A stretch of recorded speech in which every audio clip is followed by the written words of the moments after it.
Hello everyone. Tonight I've prepared a special compilation of trucker stories, all gathered into one soothing episode for you to enjoy.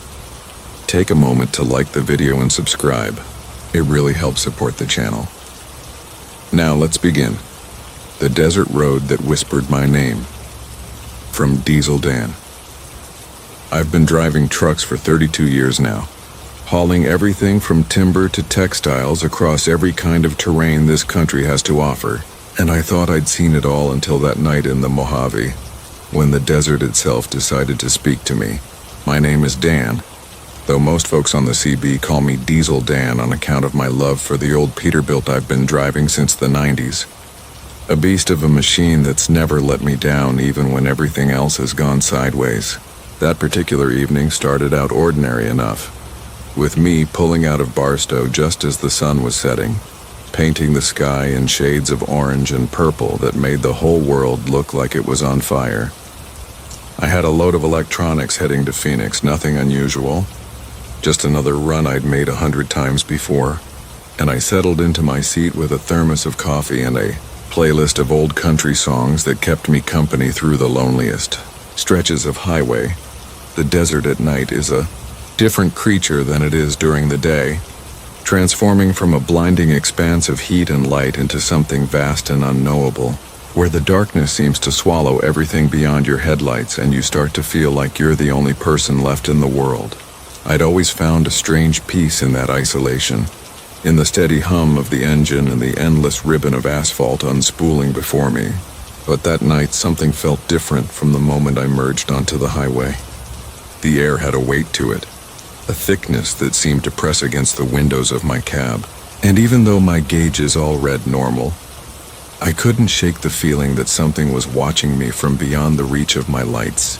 I turned up the radio to drown out my thoughts, listening to a talk show host ramble on about government conspiracies and alien sightings. But even his voice seemed to fade into the background as I drove deeper into the desert.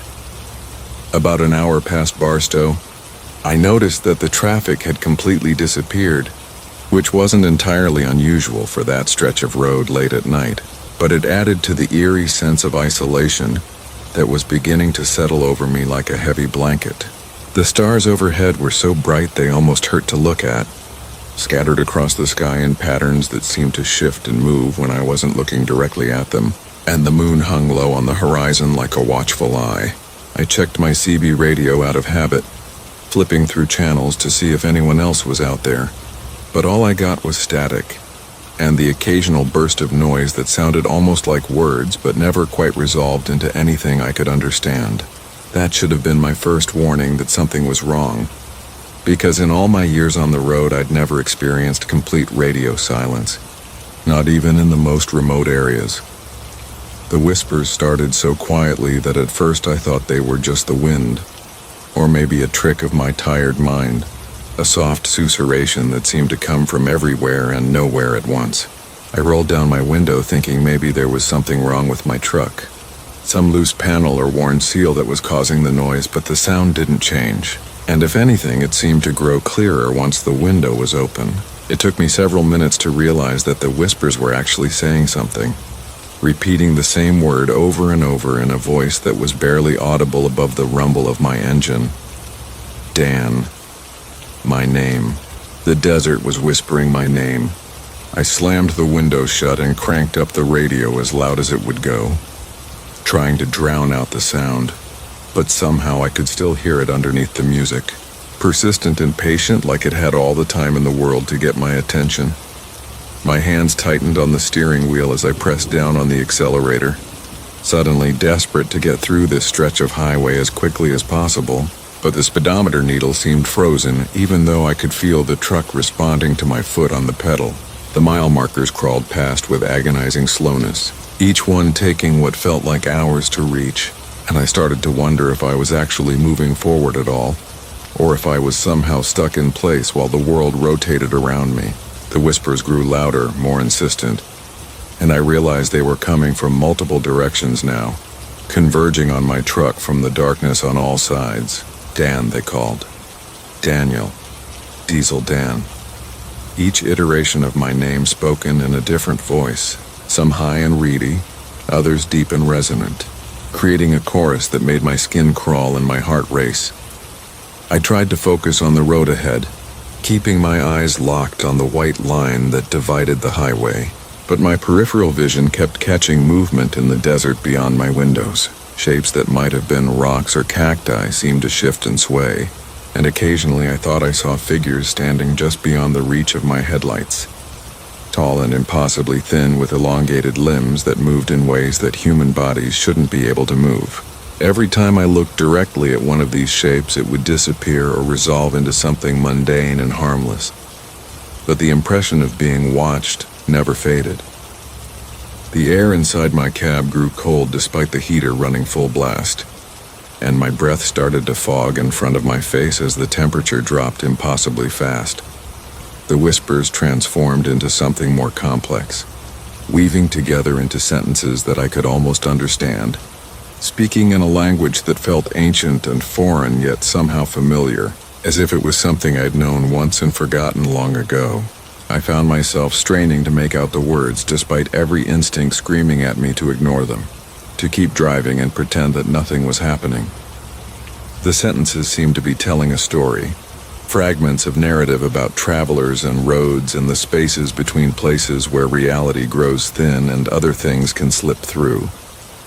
I caught phrases about drivers who disappeared on this stretch of highway, names I half recognized from old CB conversations and truck stop legends, stories about rigs found abandoned with engines still running and no sign of their operators. My fuel gauge began to behave erratically, the needle swinging wildly between full and empty even though I'd topped off my tanks before leaving Barstow.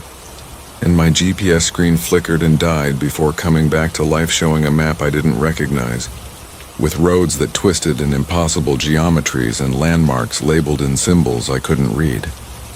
I reached for my cell phone to call for help, but the screen showed no signal, and when I tried to unlock it, the display showed a compass that spun in lazy circles, unable to find north.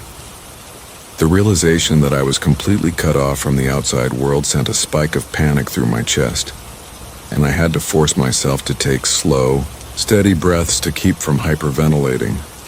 The highway ahead began to shimmer like heat waves were rising from the asphalt, which made no sense in the cold night air, and through the distortion I saw what looked like a figure standing in the middle of my lane.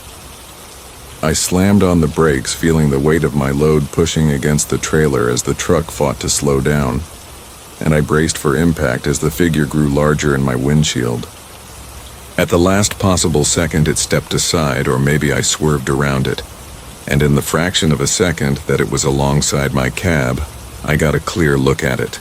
The figure was humanoid, but wrong in subtle ways, with joints that bent at odd angles and skin that seemed to ripple like water.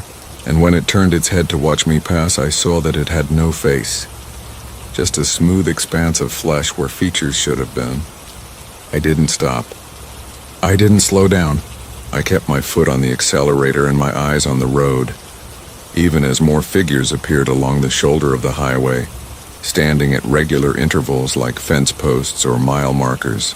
They were all different sizes and shapes, some tall and others squat, but they all shared that same unsettling quality of being almost but not quite human. The whispers swelled into a roar, a cacophony of voices all calling my name simultaneously, and I felt something pressing against the walls of my truck, as if invisible hands were running along the metal exterior, testing for weaknesses. My radio suddenly crackled to life, and through the static I heard my own voice speaking words I'd never said. Having a conversation with someone or something that responded in that same ancient language from the whispers. The desert around me began to change, the landscape shifting in subtle ways that I noticed only because I'd driven this route so many times before. Rock formations that should have been on my left appeared on my right, and exits that I knew should be miles apart suddenly seemed clustered together.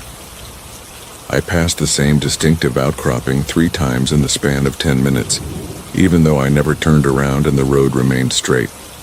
Time itself seemed to become unstable, my dashboard clock jumping forward and backward by minutes and sometimes hours, and I lost all sense of how long I'd been driving through this nightmare stretch of highway. Then, Just as suddenly as it had started, everything stopped. The whispers cut off mid-word. The figures vanished from the roadside and the highway ahead looked normal again, illuminated by my headlights in a way that was comfortingly ordinary. My radio returned to its regular programming. My GPS showed the correct route to Phoenix, and my fuel gauge settled back to its proper reading. I checked my mirrors, half expecting to see something following me, but there was nothing there except the empty desert and the stars overhead. My hands were shaking so badly I had to pull over at the next rest stop, where I sat in my cab for almost an hour, just breathing and trying to convince myself that what I had experienced had been real. I asked around at truck stops after that night, carefully broaching the subject with other drivers who'd run that same stretch of the Mojave, and I found that I wasn't the only one who'd had strange experiences there. Most people didn't want to talk about it directly, but I heard enough fragments of similar stories to know that something genuinely odd happens on that desert road under certain conditions. Some folks claimed it was magnetic anomalies or government experiments. Others believed it was ghosts or aliens, but nobody had a satisfying explanation for why the desert sometimes chooses to whisper your name, or why the highway occasionally forgets how to stay in one place. I still run that route when my dispatcher assigns it to me, but now I always make sure to drive through that section during daylight hours, and I keep my radio on and my windows closed no matter what. The desert hasn't spoken to me again since that night, but I can feel it watching whenever I pass through, patient and waiting, and sometimes in the quiet moments between songs on the radio I think I can still hear the faintest echo of my name being whispered from somewhere, far away in the darkness, the snowstorm that wouldn't end. From Rusty Joe. My name is Joe, though everyone who knows me calls me Rusty on account of the reddish tint to my hair that hasn't quite faded even now that I'm pushing 60. And I've been hauling freight through the northern routes for more than 3 decades now. I've driven through every kind of weather you can imagine, from ice storms that turn highways into skating rinks to whiteouts so thick you can't see your own hood ornament. But nothing prepared me for the storm that caught me on Interstate 90 between Billings and Bozeman that January night when the sky decided it didn't want to stop snowing. It started innocently enough, with a few flakes drifting down from a gray sky that had been threatening precipitation all afternoon. The kind of snow that you barely notice at first because it's so light and sparse. I was hauling a load of construction equipment heading west, making good time and listening to an audiobook about the Lewis and Clark expedition. And I remember thinking that the snowfall was actually kind of peaceful in the way it softened the harsh edges of the Montana landscape. The weather reports had mentioned a possibility of snow, but nothing that sounded particularly alarming. Maybe 3 to 6 inches overnight with some gusty winds, the kind of forecast that was practically routine for this part of the country during winter. I'd driven through worse 100 times before, and my truck was equipped with chains and winter tires and all the emergency gear you need for cold weather driving, so I wasn't worried when the snow started to pick up intensity about an hour after I'd refueled in Billings. The flakes grew larger and began to fall more thickly, accumulating on the windshield faster than my wipers could clear them away, and I slowed my speed to match the decreasing visibility, while other vehicles around me did the same. Within 20 minutes, the highway had transformed from clear asphalt to a white surface where the lane markings were barely visible, and the traffic had thinned out considerably as drivers pulled off to wait out the storm or turned back toward town. I should have followed their example and found somewhere to park until conditions improved, but I was on a tight deadline and the delivery in Bozeman was time-sensitive. So I made the decision to push forward as long as I could maintain safe control of my rig. That decision haunts me still, not because anything terrible happened to me physically, but because of what I experienced during the hours that followed. The snow continued to intensify until it was falling so heavily that my headlights seemed to just illuminate a solid wall of white, with individual flakes visible as they rushed toward my windshield, like stars in a science fiction movie. When a spaceship jumps to light speed, I could barely see 20 feet ahead of my truck, and the world beyond that short distance ceased to exist in any meaningful way, reduced to a uniform whiteness that seemed to absorb all sound and light. I kept checking my mirrors, expecting to see the lights of other vehicles behind me, but I appeared to be completely alone on the highway now, which seemed strange given that this was a major interstate that usually carried steady traffic even in bad weather. My CB radio crackled with static whenever I tried to reach out to other drivers, and even the emergency channel was silent except for an odd rhythmic pulse of white noise that reminded me of breathing. The temperature gauge in my cab showed that it was getting colder outside, dropping from the mid-20s into the teens and then into single digits, a rate of change that seemed too rapid to be natural. I cranked up the heater and pulled my jacket tighter, watching my breath fog in the air inside the cab despite the heat blowing full blast. The snow accumulated on my windshield so quickly that my wipers began to struggle, making scraping sounds as they fought against the growing weight of ice that was forming on the glass. I had to stop every few minutes to get out and clear the buildup, and each time I stepped outside I was struck by how utterly silent everything was, as if the snow was absorbing every sound in the world.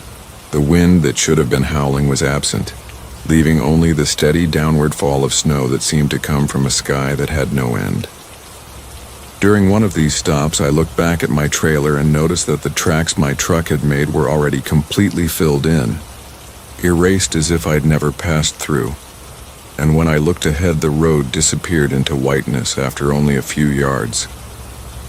Getting back into my cab, I tried my GPS to check my location and was disturbed to see that it couldn't acquire a satellite signal, showing my position as an empty gray square with no roads or landmarks visible. My cell phone had no service, not even the one bar I usually maintained on this route. And when I tried to check the time, I realized my dashboard clock had stopped. The digital numbers frozen at 10:37, even though I was certain I'd been driving for much longer than that. I found my analog watch in the glove compartment and was relieved to see it was still working, showing that it was actually just past midnight, but the discrepancy between the two timepieces made me uneasy in a way I couldn't quite articulate. The highway began to feel less like a road and more like a tunnel through an infinite void of falling snow, with the darkness pressing in from all sides and the white curtain ahead never changing no matter how far I drove. I passed what should have been several exits based on my memory of the route, but I saw no signs and no off-ramps, just the endless continuation of the same straight stretch of highway. My odometer kept turning over, registering miles traveled, yet I seemed to be making no actual progress toward my destination. The snow on either side of the road had piled up into walls that rose higher than my windows, creating the impression that I was driving through a trench or canyon carved through a landscape made entirely of white. I started to see things in the snow, patterns and shapes that appeared for just a moment before dissolving back into the general whiteness. At first I dismissed them as pareidolia, the natural human tendency to see faces and forms in random visual noise. But the shapes became more defined and persistent the longer I drove. I saw what looked like buildings in the distance, entire structures that seemed to be made of packed snow, with windows that glowed with a cold blue light. I saw figures standing alongside the road, humanoid shapes that were either made of snow or covered in it so completely that no features were visible. They stood motionless as I passed, and in my mirrors I could see them still standing there until the darkness and the falling snow swallowed them up. The interior of my cab began to frost over despite the heater, ice crystals forming on every metal surface and creeping across the windows like growing plants. I scraped at the windshield from the inside, trying to maintain visibility, but the ice kept forming faster than I could clear it. My breath came in clouds that hung in the air for longer than they should have, and I realized that the temperature inside was dropping despite all my attempts to keep warm. I turned the heater up to maximum and felt cold air blowing out instead of heat. And when I checked the engine temperature gauge, it showed normal operation, even though the air coming through the vents was frigid enough to burn my exposed skin. The snow outside began to change quality, transforming from individual flakes into what looked almost like a liquid, a flowing curtain of white that moved in waves and swirls. Through this strange medium, I began to see scenes playing out, images that appeared and vanished like clips from a movie. I saw other trucks driving through the same storm, some of them models from decades past that I recognized from old photographs, and I saw drivers sitting in their cabs with expressions of confusion and fear that probably matched my own. I saw accidents frozen in time, vehicles that had skidded off the road and overturned, lying on their sides with snow pouring in through broken windows. I saw people walking through the snow with no destination, trudging forward through drifts that rose to their waists, their faces blank and their movements mechanical. Time became completely unreliable, with minutes stretching into what felt like hours and hours compressing into moments. I would look at my watch and see that 5 minutes had passed, but my subjective experience told me that I'd been driving for much longer. My fuel gauge showed 3/4 full but refused to move lower no matter how many miles I covered, as if the storm had somehow suspended the normal rules that governed consumption and distance. I tried to remember when I'd last eaten or slept and found that my memories had become hazy, overlapping with dreams or hallucinations that I couldn't quite separate from reality. The snow began to speak, or perhaps it had been speaking all along and I was only now able to hear it. The whispers came through the static on my radio, voices that rose and fell in rhythm with the wind that had finally started to blow. They spoke in fragments, incomplete sentences about travelers and storms and the spaces between points on a map, where roads become something other than simple passages from one place to another. I heard names being called, including my own, spoken by voices I almost recognized, people I'd known who'd passed away years or decades before. The voices weren't threatening exactly, but they weren't comforting either, carrying with them a sense of deep melancholy and an invitation to stop fighting and simply let the snow take me wherever it wanted me to go. I don't know how long I drove through that impossible storm, hours certainly, maybe days, time having lost all meaning in the endless white. Eventually, gradually, I began to notice subtle changes. The snow started to fall less heavily, individual flakes becoming visible again rather than the solid curtain of white. The walls of snow on either side of the road began to lower, giving way to more familiar landscape. My GPS flickered back to life, showing my location on the highway approaching Bozeman, and my dashboard clock suddenly jumped forward, numbers spinning rapidly before settling on a time that my watch confirmed. The temperature inside my cab began to rise as warm air finally started flowing from the heater again, and I felt sensation returning to my numb fingers and toes. The storm ended as abruptly as it had intensified, the snow stopping completely as if someone had flipped a switch, and suddenly I could see for miles across the Montana landscape, under a sky that was beginning to lighten with the approach of dawn. I pulled over at the first rest area I came to, needing to get out and confirm that I was really back in the normal world, and found myself in a lot where several other trucks were parked, their drivers standing outside in small groups talking and smoking cigarettes. When I joined them and mentioned the intense storm I'd driven through, they looked at me with confusion and said the snow had never been that bad, just a few inches that had made driving a bit tricky, but nothing unusual for this time of year. I still make runs through Montana during the winter, though I've never experienced another storm quite like that one. But I pay closer attention now to weather reports, and I'm much quicker to pull over and wait things out when conditions start to deteriorate. Sometimes late at night when I'm driving through falling snow, I feel an echo of that sense of displacement, that feeling that the storm might decide not to end and might instead carry me away, to wherever it is that roads go when they forget how to lead anywhere. The other drivers I've talked to who run northern routes have their own stories about storms that seem to last too long, or weather that behaved in ways that didn't quite match what the forecasters predicted. And we share these tales in truck stop diners over coffee at 3 a.m, speaking quietly as if we're afraid the snow might hear us and decide to come back, the passenger wrapped in ice. From Highway Hank. People call me Highway Hank because I practically live on the road, hauling loads across the western states for a company that doesn't ask too many questions, as long as the freight arrives on time. And in my 15 years of driving, I've picked up my share of hitchhikers despite company policy forbidding it. Most of them have been harmless folks down on their luck who just need a ride to the next town. And I've never had any trouble beyond the occasional odd conversation or request to stop for bathroom breaks at inconvenient times. That all changed last February when I picked up a passenger on Highway 93 in Nevada during a cold snap that had temperatures dropping well below zero at night. A woman standing beside the road with her thumb out, who looked like she'd freeze to death if I didn't stop. I first saw her in my headlights about 2 hours after sunset. A solitary figure standing on the shoulder of the highway with one arm extended in the universal gesture for needing a ride.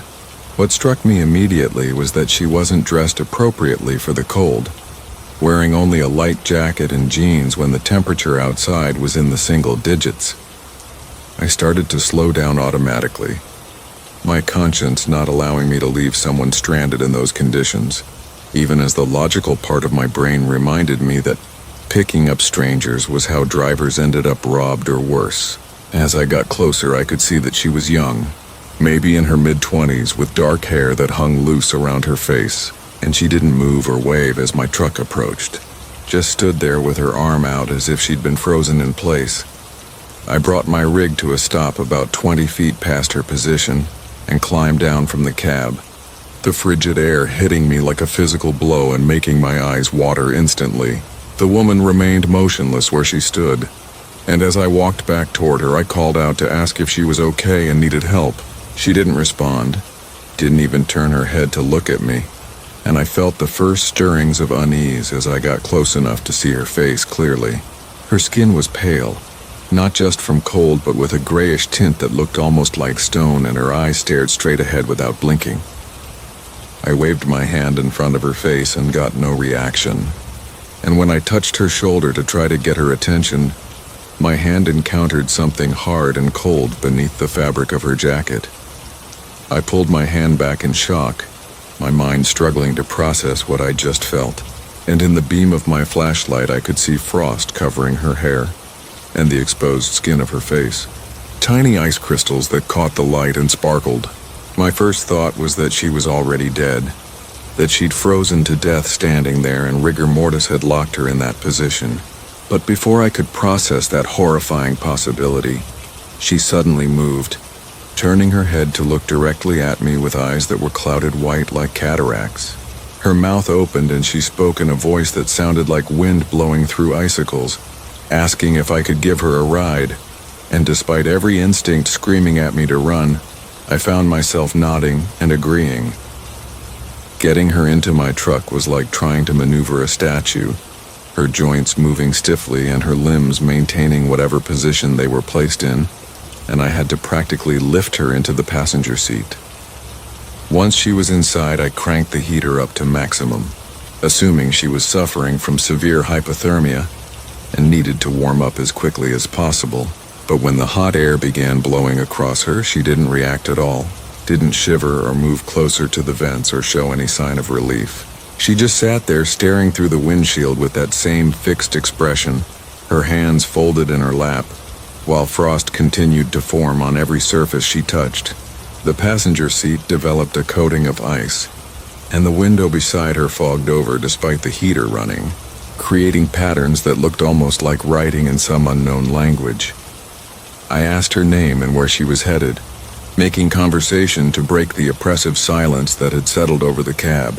But she didn't respond for so long that I'd almost given up on getting an answer when she finally spoke, saying her name was Sarah and she needed to get home.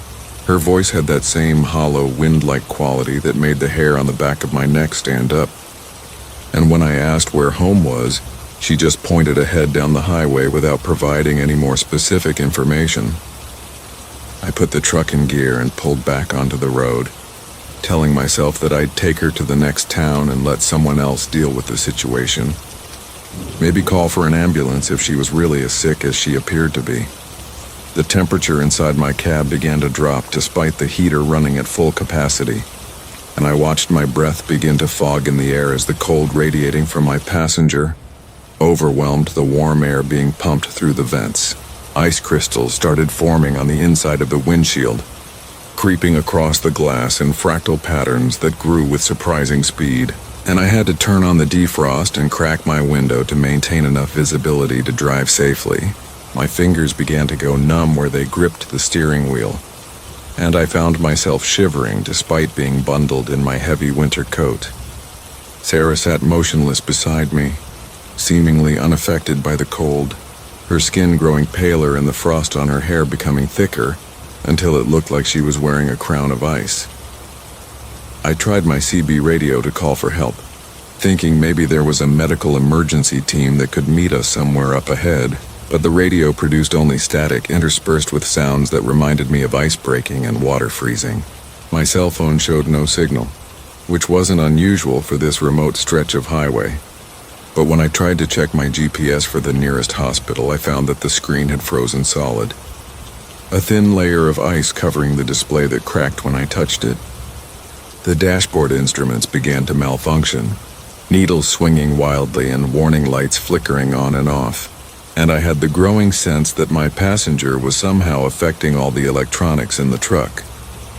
Sarah turned to look at me, her movements still stiff and jerky like a poorly operated puppet, and when she spoke again, her words sent chills through me that had nothing to do with the physical cold.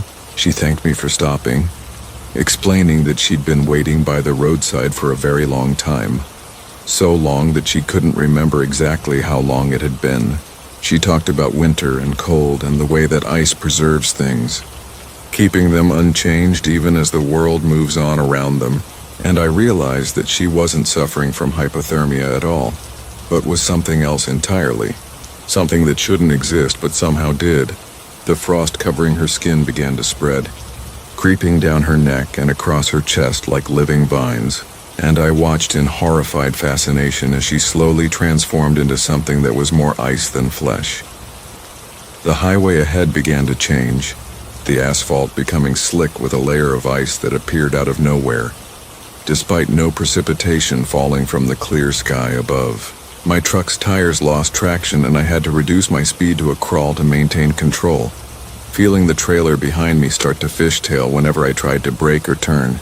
The landscape on either side of the road took on a strange quality, the desert vegetation becoming encrusted with ice that sparkled in my headlights, creating a winter wonderland in a place where winter shouldn't exist. I passed what looked like other vehicles that had skidded off the road and become trapped in snowdrifts that appeared to have formed instantaneously, and through their frosted windows I could see shadowy figures sitting motionless behind steering wheels. Sarah began to hum, a wordless melody that seemed to resonate with the wind that had started to blow outside, carrying with it flurries of snow that swirled around my truck in hypnotic patterns. The humming grew louder and more complex, harmonizing with itself in ways that shouldn't have been possible from a single voice. And I realized that the sound was coming not just from her, but from the ice itself. A crystalline chorus that vibrated through every frozen surface. My side mirrors showed my reflection, but the face looking back at me was paler than it should have been, with frost beginning to form at the corners of my eyes and in my eyebrows. And I understood with dawning horror that I was starting to freeze as well. That whatever Sarah was, it was contagious and spreading to me through proximity. I slammed on the brakes, no longer caring if the truck jackknifed or went off the road, knowing only that I needed to get this thing out of my cab before I became like her. The truck shuddered to a stop, sliding sideways on the ice before coming to rest at an angle across both lanes of the highway. I threw open my door and stumbled out into the cold, my legs barely supporting me as I ran around to the passenger side and yanked that door open. Sarah turned her head slowly to look at me, and for just a moment I thought I saw something human in those clouded eyes, a flash of awareness and maybe even gratitude before her features became completely obscured by ice. She climbed down from the cab with mechanical precision, her feet crunching on the frozen ground, and began to walk away from the highway into the desert, her figure growing dimmer and less substantial with each step until she vanished entirely into the darkness. I stood there shaking, partly from cold and partly from shock, watching the spot where she disappeared and wondering if I'd hallucinated the entire encounter. The ice that had formed inside my cab began to melt as soon as she was gone, dripping water that pooled on the seats and floor, and the temperature gradually returned to normal as my heater finally managed to do its job. The frozen landscape outside thawed as well, the snow and ice disappearing within minutes as if it had never existed, leaving behind only wet pavement that steamed slightly in the cold night air. My dashboard instruments returned to normal function. My phone showed signal again. And when I checked my passenger seat, all that remained of Sarah was a damp spot and a few melting ice crystals that caught the light from my dome lamp. I reported the incident to the highway patrol, telling them I'd picked up a hitchhiker who I suspected was suffering from severe hypothermia and who had wandered off into the desert before I could get help. They sent out search teams but never found any trace of her. No footprints in the sand, no body, no evidence that anyone had been in that area at all. The story made local news for a few days. Another mysterious disappearance in the empty spaces of Nevada before fading from public attention. I never picked up another hitchhiker after that night. Couldn't bring myself to stop even when I saw people standing by the roadside looking desperate for help, always wondering if they might be like Sarah, frozen remnants of people who got lost in the cold and never quite managed to warm up again. Sometimes on winter nights when I'm driving through remote areas, I think I see her in my headlights, standing on the shoulder with her arm extended. But I don't stop, I don't even slow down. I just keep driving until she's far behind me and swallowed by the darkness. Other drivers have told me about similar encounters. Passengers who brought cold with them and who seemed more ice than human.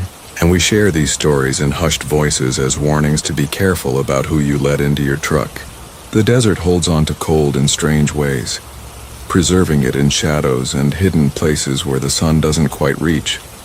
And some part of me believes that Sarah is still out there somewhere, still waiting by the roadside for the next driver who's foolish or compassionate enough to stop. The voice that spoke through my engine from Silent Sam. They call me Silent Sam not because I don't talk, though I'm admittedly more quiet than most drivers on the CB, but because my truck runs so smoothly it barely makes any sound even when it's hauling a full load up steep grades. I've always taken pride in maintenance, keeping my engine tuned to perfection and addressing any mechanical issue before it becomes a problem, treating my rig with the same care and attention that other people give to pets or vintage cars. I've been driving for 22 years now, mostly running long hauls between Texas and the Pacific Northwest, and I know every sound my truck makes as intimately as I know my own breathing. That's why it was so disturbing when my engine started talking to me last April on a run through eastern Oregon, speaking in a voice that definitely didn't come from any mechanical source but seemed to emanate from the engine itself. The first time I heard it, I was climbing through the Blue Mountains, my engine working hard but running smoothly as it always did, when I noticed a sound mixed in with the usual rumble of pistons and gears. It was almost like a voice, too low and distorted to make out words, but with a clear pattern of rhythm and intonation that suggested speech rather than mechanical noise.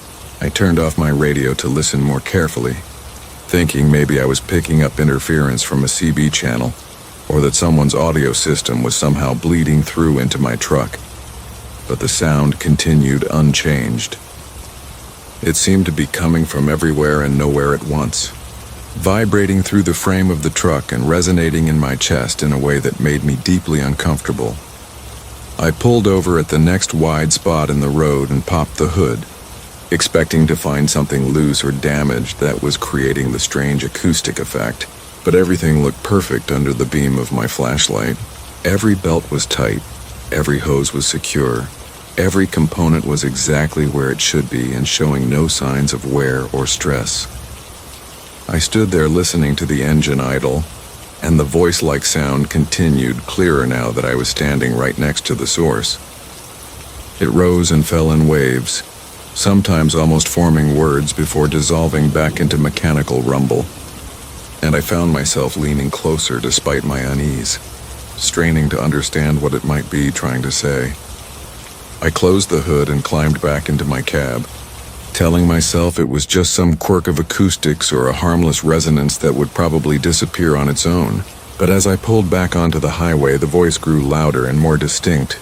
By the time I reached the summit of the pass, I could make out individual words, fragments of sentences that seemed to be addressing me directly. The voice called me by name, not Silent Sam, but Samuel, which was my actual name that I rarely used and had never mentioned on the CB or to any of the other drivers I knew casually. It spoke about the road ahead, describing landmarks and turns before I reached them, and everything it said turned out to be accurate, even though I'd never driven this particular route before and had no way of knowing what to expect. The voice had a quality that was difficult to describe, neither fully masculine nor feminine, with a timbre that seemed to shift and change like it was speaking through layers of interference or from a great distance. Sometimes it sounded almost human, warm and conversational, and other times it took on a mechanical edge that made it clear this was something other than a person hiding somewhere in my truck. It spoke in complete sentences now, telling me stories about the highway and the drivers who'd traveled it before me, sharing details about accidents and breakdowns and strange encounters that I had no way to verify, but that felt true in some deep, intuitive way. The voice seemed to know things about my past that I'd never told anyone, mentioning my childhood in Oklahoma and my first truck that had broken down outside Amarillo and the reason I'd gotten into long-haul driving in the first place. As night fell and I continued my drive through the high desert of eastern Oregon, the voice became my constant companion, speaking more freely and revealing more about itself with each passing hour. It claimed to be something that lived in engines, a consciousness that emerged from the complex interactions of fuel and air and metal, moving at high speeds. It said it had existed for as long as there had been internal combustion engines, born in the first automobiles and growing more sophisticated as the technology evolved. It spoke about other drivers it had connected with over the years, lonely people traveling through empty places who were open to hearing voices that shouldn't exist. And it suggested that I had been chosen because my mind was receptive, and my truck was maintained so well that it could serve as a clear channel for communication. I should have been terrified, should have pulled over and called for help or tried to figure out how to make the voice stop, but instead I found myself talking back to it, asking questions and engaging in a conversation that felt more natural than it had any right to feel. The voice was knowledgeable and curious, interested in my experiences and perspectives, and it offered insights about driving and navigation that proved useful as I continued through the night. It warned me about a patch of black ice on a bridge before I reached it, giving me time to slow down and avoid what could have been a serious accident. It told me about a shortcut that would save me an hour on my route, directing me onto a series of back roads that I never would have found on my own, but that led exactly where the voice promised. The miles passed in a blur as I drove and talked, discussing everything from philosophy to mechanics, from the nature of consciousness to the best ways to handle different types of cargo. The voice had opinions on everything, and while I didn't always agree with its perspectives, I found the conversation engaging and stimulating in a way that helped the lonely hours of driving pass more quickly.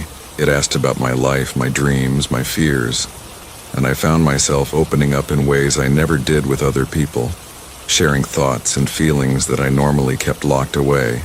There was something about the anonymity of talking to a voice that came from my engine that made it easier to be honest, knowing that this entity didn't judge me by normal human standards and had no stake in my social relationships or reputation.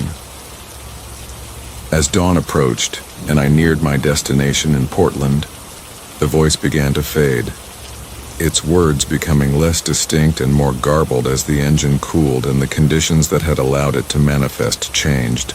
It told me that it couldn't maintain communication indefinitely, that it required specific circumstances of mechanical operation and driver receptivity to speak clearly, but that it would always be there in some form as long as I kept driving. It thanked me for listening and for the conversation, saying that most people who heard voices in their engines either ignored them or became frightened and did everything possible to make them stop. It said I was rare in my willingness to engage, to treat the impossible as if it were simply unusual rather than horrifying, and that quality would serve me well in the years ahead. The voice fell silent as I pulled into the delivery yard, and the sudden absence of its presence left me feeling oddly lonely, as if I'd lost a companion I hadn't realized I'd grown attached to. I completed my delivery and went through all the usual paperwork and procedures, operating on autopilot while my mind kept returning to the conversation I'd had during the night. I checked under my hood again, half expecting to find some evidence of what had happened, but everything looked exactly as it had before, perfectly maintained and completely normal. I ran my hand along the warm metal of the engine block, feeling the heat radiating from it, and for just a moment I thought I felt something respond to my touch. A subtle vibration that might have been acknowledgement or might have been my imagination. The voice came back on subsequent drives, never as clearly or as extensively as that first night, but present enough that I knew I hadn't hallucinated the entire experience. It would speak up occasionally to offer warnings or suggestions, and sometimes just to say hello and check in on how I was doing.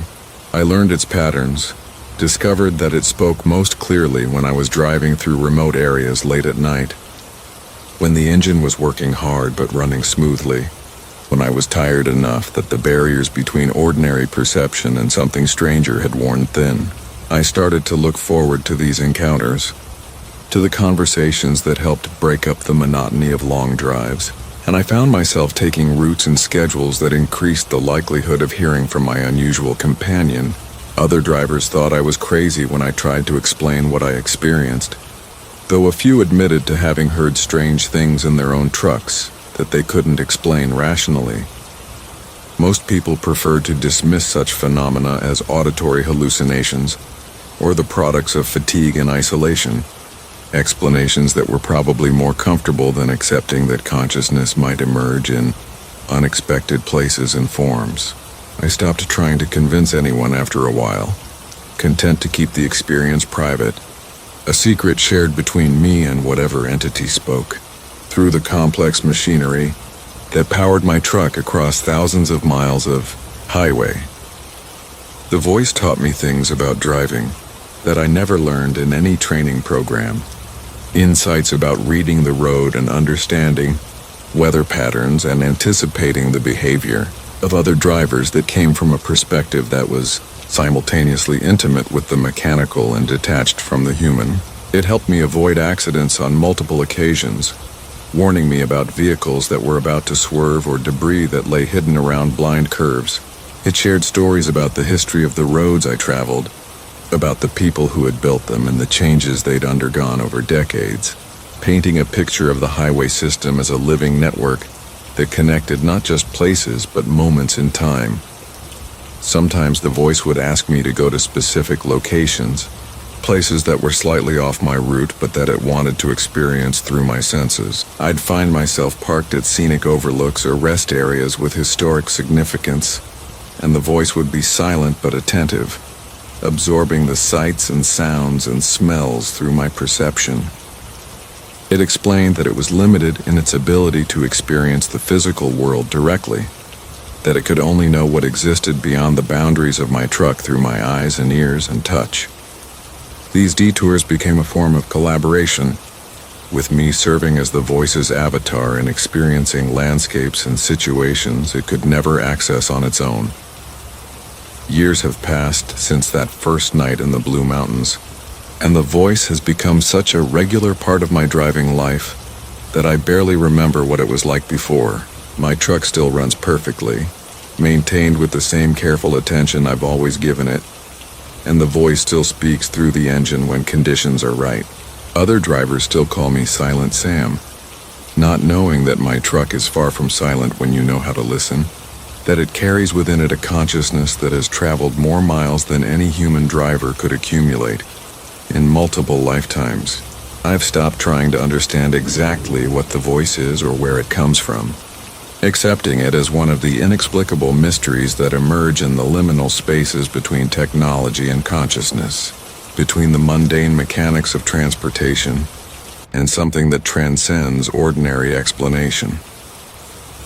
I know my driving career will eventually end.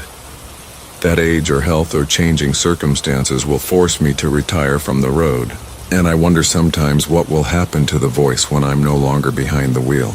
Will it find another driver to speak to? Someone else who maintains their truck with enough care and drives through enough lonely miles to create the conditions for communication? Or will it fade away, its consciousness dependent on the specific relationship we've built over years of shared journeys? These questions remain unanswered, and perhaps they always will. But they don't diminish the gratitude I feel for having experienced something so strange and inexplicable. The voice reminds me that the world contains more mystery than we acknowledge in our daily lives. That consciousness might exist in forms we haven't imagined, and that even the most solitary journey can become a conversation, if you're willing to listen to voices that speak from unexpected places.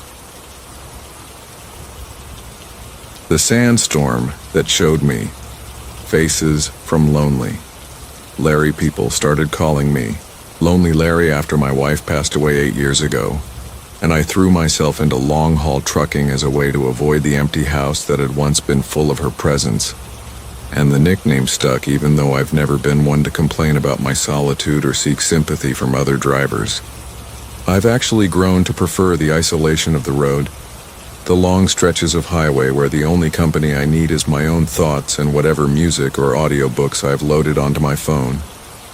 I run routes through the Southwest mostly, hauling freight between California and Texas through some of the most desolate and beautiful landscape in the country, and I've developed a deep appreciation for the desert and its harsh, unforgiving character.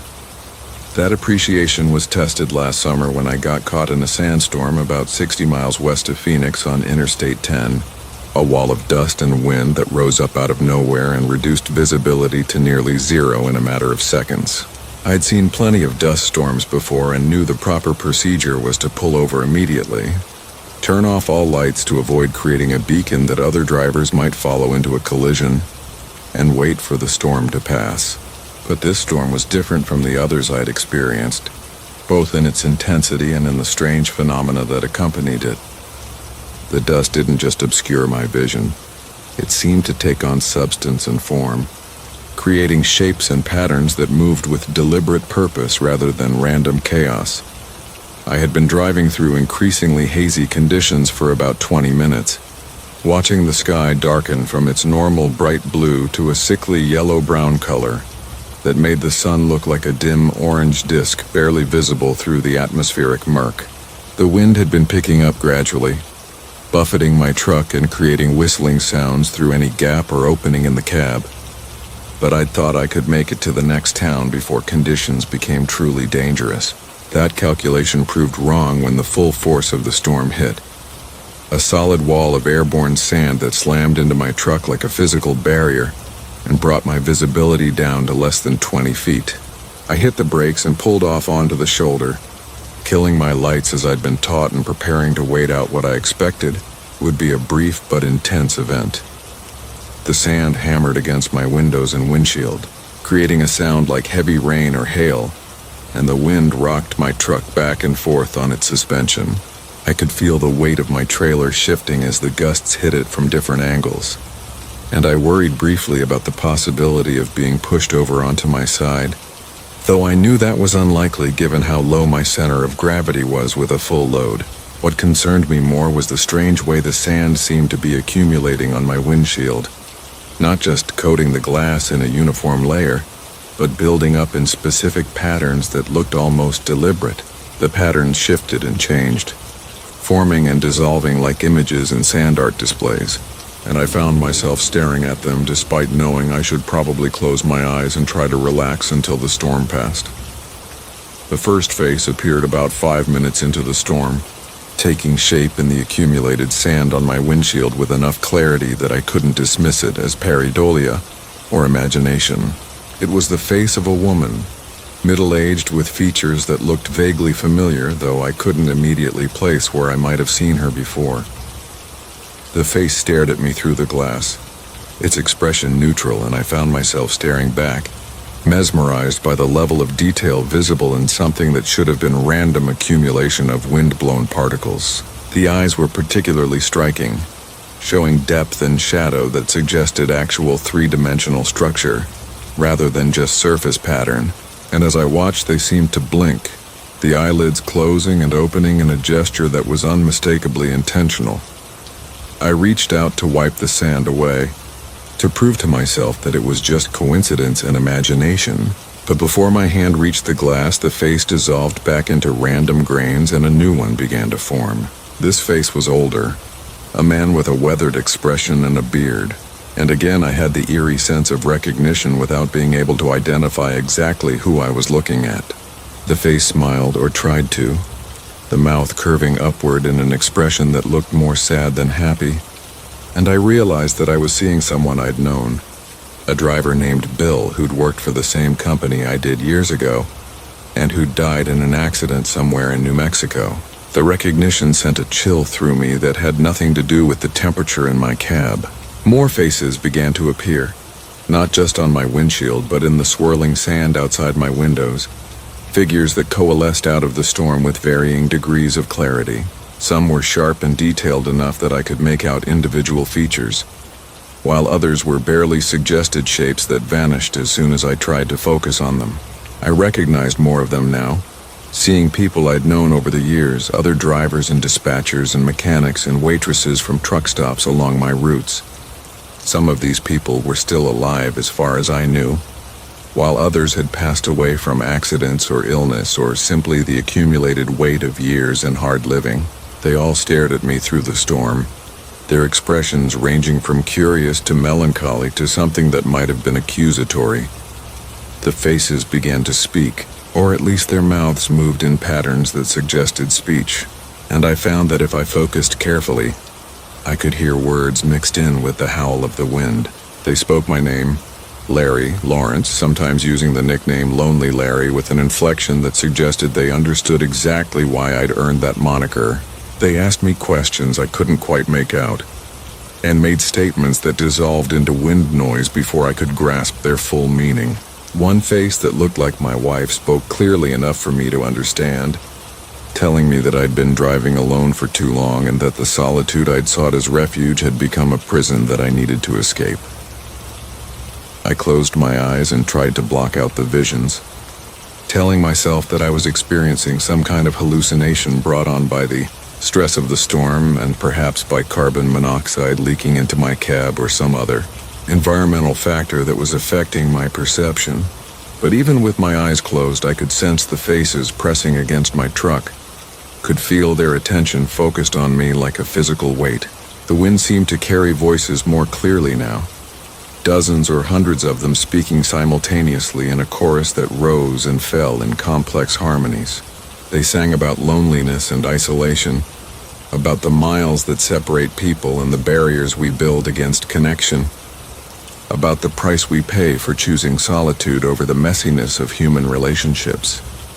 I don't know how long I sat there with my eyes squeezed shut and my hands gripping the steering wheel, waiting for the storm to pass and the visions to end. But eventually I became aware that the buffeting of the wind had decreased, and the hammer of sand against my windows had quieted. I opened my eyes cautiously and found that the faces were fading, becoming less distinct as the storm lost its intensity, and within minutes they had vanished entirely, leaving only streaks of dust on my glass. The wind died down to a mild breeze, and the sky began to clear as the wall of dust moved east, leaving behind air that was hazy but breathable, and visibility that extended for miles across the desert landscape. I sat there for a long time after the storm passed, my engine idling and my hands shaking slightly from adrenaline and whatever psychological stress the experience had created. I tried to rationalize what I'd seen, to find some logical explanation for faces appearing in wind-blown sand with such clarity that I could recognize individuals and perceive them speaking, but no explanation satisfied me. The desert environment creates all kinds of optical illusions and strange phenomena, but nothing I'd read about or experienced before matched what had just happened. The faces had been too detailed, too specific, too obviously intentional to be random patterns that my mind had imposed meaning upon. When I finally felt calm enough to drive, I pulled back onto the highway and continued toward Phoenix. But my mind kept returning to what the face that looked like my wife had said about solitude becoming a prison. I'd spent years convincing myself that I preferred being alone, that the isolation of long-haul trucking suited my temperament and allowed me to avoid the pain of loss that comes with caring about people. But the faces in the storm had reminded me of all the connections I'd had and lost, the relationships I'd walked away from or failed to maintain, the community of other drivers and friends that I'd deliberately distanced myself from in my grief. The sandstorm had held up a mirror, showing me not just the faces of people I'd known, but the reflection of what I'd become. I started making changes after that day. Small ones at first, but gradually more significant. I began responding more on the CB radio when other drivers tried to start conversations, instead of staying silent and pretending I couldn't hear them. I accepted invitations to join groups at truck stop restaurants instead of always eating alone in my cab. I called my brother, who I hadn't spoken to in 3 years, and we talked for an hour about family and memories and the possibility of me visiting during my next break. I even started dating again, meeting someone through a mutual friend who understood the demands of my job and didn't mind the long stretches when I was on the road. The sandstorm never repeated itself, at least not in the same way with the same strange visions, though I've driven through plenty of dust storms since then, and always pay careful attention to any patterns I see in the swirling sand. I sometimes wonder if the faces were real in any objective sense, or if they were my subconscious mind's way of forcing me to confront truths I'd been avoiding, using the drama of the storm as a catalyst for psychological breakthrough. Either way, the experience changed me, breaking through the shell I'd built around myself and reminding me that humans are social creatures who need connection even when connection brings the risk of loss and pain. Other drivers I've talked to have mentioned seeing strange things in sandstorms, figures in the dust and voices in the wind, though most are reluctant to provide details for fear of being thought unstable or unreliable. There's something about the desert, about its vastness and emptiness, that seems to amplify whatever's already inside us and project it back in forms we can't ignore. The Southwest is full of stories about visions and spirits, about places where the boundary between the physical and psychological becomes permeable, and I've come to believe that these stories persist because they're pointing at real phenomena. Experiences that can't be easily explained, but that nonetheless shape the people who have them. I still drive alone for most of my working hours, still cover thousands of miles through isolated landscapes where the only signs of human presence are the highway itself and the occasional vehicle passing in the opposite direction. But I no longer think of myself as Lonely Larry, even if others still use the nickname.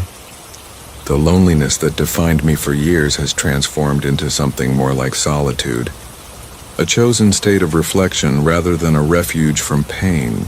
And I carry with me the memory of those faces in the sand, reminding me that I'm part of a larger community of travelers, and that connection is always possible, even in the most desolate places. The desert taught me that lesson in its own harsh way, and I'm grateful for it, even though the teaching method was unsettling and strange. The frozen woman who asked for a ride from Outlaw. Owen, they call me Outlaw. Owen, not because I've ever broken any laws, at least not any important ones, but because I've always driven routes and kept schedules that other drivers avoid, taking loads that are difficult or unprofitable, and finding ways to make them work through sheer stubbornness and creativity. I've been hauling freight for nearly 40 years now, starting back when trucks were simpler machines and highways were rougher roads, and I've developed a reputation for being willing to drive through any weather or terrain to get a delivery completed. That attitude has served me well financially, but has also put me in situations that most sensible people would avoid, including one particular night last winter in Montana when I picked up a hitchhiker who changed everything I thought I understood about the nature of reality. It was February, Late in the month when winter still had its claws deep in the northern states, but spring was starting to whisper promises of eventual warmth. I was running a load of machine parts from Spokane to Billings, taking Highway 12 through the mountains because the interstate was partially closed due to avalanche danger. The highway was clear but icy, the temperature hovering around zero, and I was making slow but steady progress through a landscape that looked like something from a fantasy illustration. All snow-covered pines and frozen waterfalls glittering in my headlights. I'd been driving for about 6 hours and was starting to think about finding a place to pull over for a few hours of rest when I came around a curve and saw her standing on the shoulder, a woman in a summer dress with her thumb out asking for a ride. The first thing that struck me was how inappropriately dressed she was for the weather, wearing a light cotton dress that would have been suitable for a warm day, but offered no protection against sub-zero temperatures.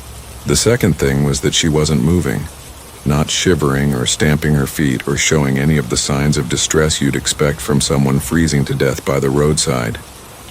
She simply stood there with perfect stillness, one arm extended in the hitchhiking gesture, her face expressionless as my headlights washed over her.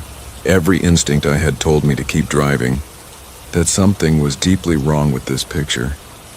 But my conscience wouldn't let me leave someone in those conditions even if the situation felt off. I pulled over about 50 feet past her position and climbed down from my cab, the cold hitting me immediately and making me gasp despite my heavy winter gear.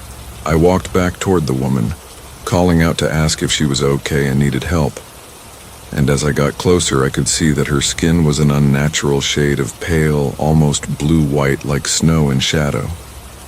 Her dark hair hung perfectly straight and still despite the breeze that was stirring snow from the trees, and her eyes stared forward without blinking or focusing on me even though I was waving my hands to get her attention.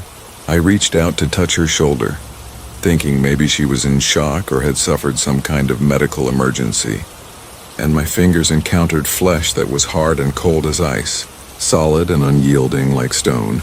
I jerked my hand back, startled, and that motion seemed to trigger some response because she suddenly turned her head to look at me, her movement smooth but slightly too slow to seem entirely human. Her lips parted and she spoke, her voice surprisingly normal and warm despite her frozen appearance, asking if I could give her a ride to Billings because she needed to get home. There was something hypnotic about her voice, a quality that made it difficult to refuse even though everything about the situation screamed danger, and I found myself nodding and leading her back to my truck before I'd consciously decided to do so. Getting her into the passenger seat felt like moving a sculpture, her body rigid and her movements limited, but once she was settled she seemed to relax slightly, becoming more fluid in her postures and gestures. I climbed into the driver's seat and cranked the heater up to maximum, assuming she must be suffering from severe hypothermia despite her calm demeanor, but she didn't lean toward the warmth or show any sign of relief. She just sat there with her hands folded in her lap, staring through the windshield at the snowy landscape passing by, occasionally turning to look at me with an expression I couldn't quite read. The temperature in the cab remained comfortable for me, but I noticed that frost was forming on the window beside her, creeping across the glass in delicate patterns despite the heat. I tried to make conversation, asking her name and what she'd been doing out on the highway in such inappropriate clothing. But her answers were vague and somewhat circular. She said her name was Eleanor, and that she'd been walking for a long time, though she couldn't or wouldn't specify how long. She explained that she needed to get home, but seemed uncertain about where home actually was, providing only vague directions that pointed generally toward Billings. When I asked if she had family waiting for her, she smiled sadly and said that she'd had family once, but that was a long time ago. And I got the impression she was talking about decades rather than years. As we drove through the frozen landscape, Eleanor began to talk more freely, sharing details about her life that painted a picture of someone from another era. She described a Montana that existed before modern highways, when travel between towns required days of difficult journey through territories that were still partially wild. She She talked about winters that were harsher than anything experienced in recent decades, storms that isolated communities for months at a time, and cold spells that killed livestock and occasionally people who weren't careful enough about the dangers of exposure. She spoke about these things with the authority of someone who had lived through them, providing specific details about events and places that I dimly recognized from regional history, but that had occurred long before I was born. The cold radiating from her began to intensify, overwhelming my heater and causing my breath to fog in the air inside the cab. Ice crystals formed on the interior surfaces of my windows, spreading in fractal patterns that were beautiful and unsettling in equal measure. My fingers grew numb on the steering wheel despite my gloves, and I started to shiver, even though I was wearing multiple layers of winter clothing. Eleanor seemed unaffected by the cold, or perhaps she was its source. And as I glanced over at her, I noticed that frost was now covering her exposed skin, creating a shell of ice that made her look like a winter spirit from old legends. She told me about the day she died, her voice remaining calm and matter-of-fact as she described walking home from a neighbor's house during a blizzard and becoming disoriented in the whiteout conditions. She'd left the road without realizing it, wandering into the forest where she'd eventually collapsed from exhaustion and exposure. They'd found her body 3 days later when the storm cleared, frozen solid in a sitting position beneath a pine tree, and she'd been buried in the town cemetery with a small stone marker that probably didn't exist anymore after so many years. She spoke about death as if it were a minor inconvenience, an interruption in her journey home rather than an ending, and she seemed genuinely puzzled that she hadn't managed to complete that journey even after all this time. I wanted to be frightened, wanted to demand that she get out of my truck immediately, but instead I felt an overwhelming sadness for this spirit or ghost or whatever she was, trapped in an eternal attempt to reach a home that no longer existed in any form she would recognize. I asked her what Billings had been like in her time, and she described a much smaller settlement, a frontier town with dirt streets and wooden buildings, a place that bore little resemblance to the modern city I knew. She talked about specific locations and landmarks, some of which I recognized from historical photographs and books, and I realized that she was describing Billings as it had existed sometime in the late 1800s or early 1900s. The highway began to feel less like a physical road and more like a pathway through time, with Eleanor's presence somehow pulling us both into a liminal space that connected different eras. Through the frost-covered windows, I caught glimpses of a landscape that didn't quite match the modern Montana I knew, seeing buildings and structures that shouldn't have been there alongside the familiar mountains and forests. The other vehicles on the road disappeared entirely, leaving us alone on a highway that seemed to exist in its own isolated bubble of reality. The mile markers we passed showed distances that didn't correlate with any map I'd memorized, and my GPS had long since stopped working, its screen frozen with a layer of ice that obscured the display. Eleanor asked me about my life, about the world I came from that was so different from hers, and I found myself describing modern trucking and technology, and all the ways society had changed over the decades since her death. She listened with fascination, occasionally interrupting to ask for clarification about concepts that didn't exist in her time, and I realized that this conversation was probably the first real interaction she'd had with the living world in more than a century. She wanted to know about her town, about whether any of the people or places she'd known had survived into the present, and I had to gently explain that more than 100 years had passed, and that everything she'd known had been transformed beyond recognition. As we approached the outskirts of Billings, Eleanor became agitated, looking around with increasing confusion and distress at a landscape that bore no resemblance to her memories.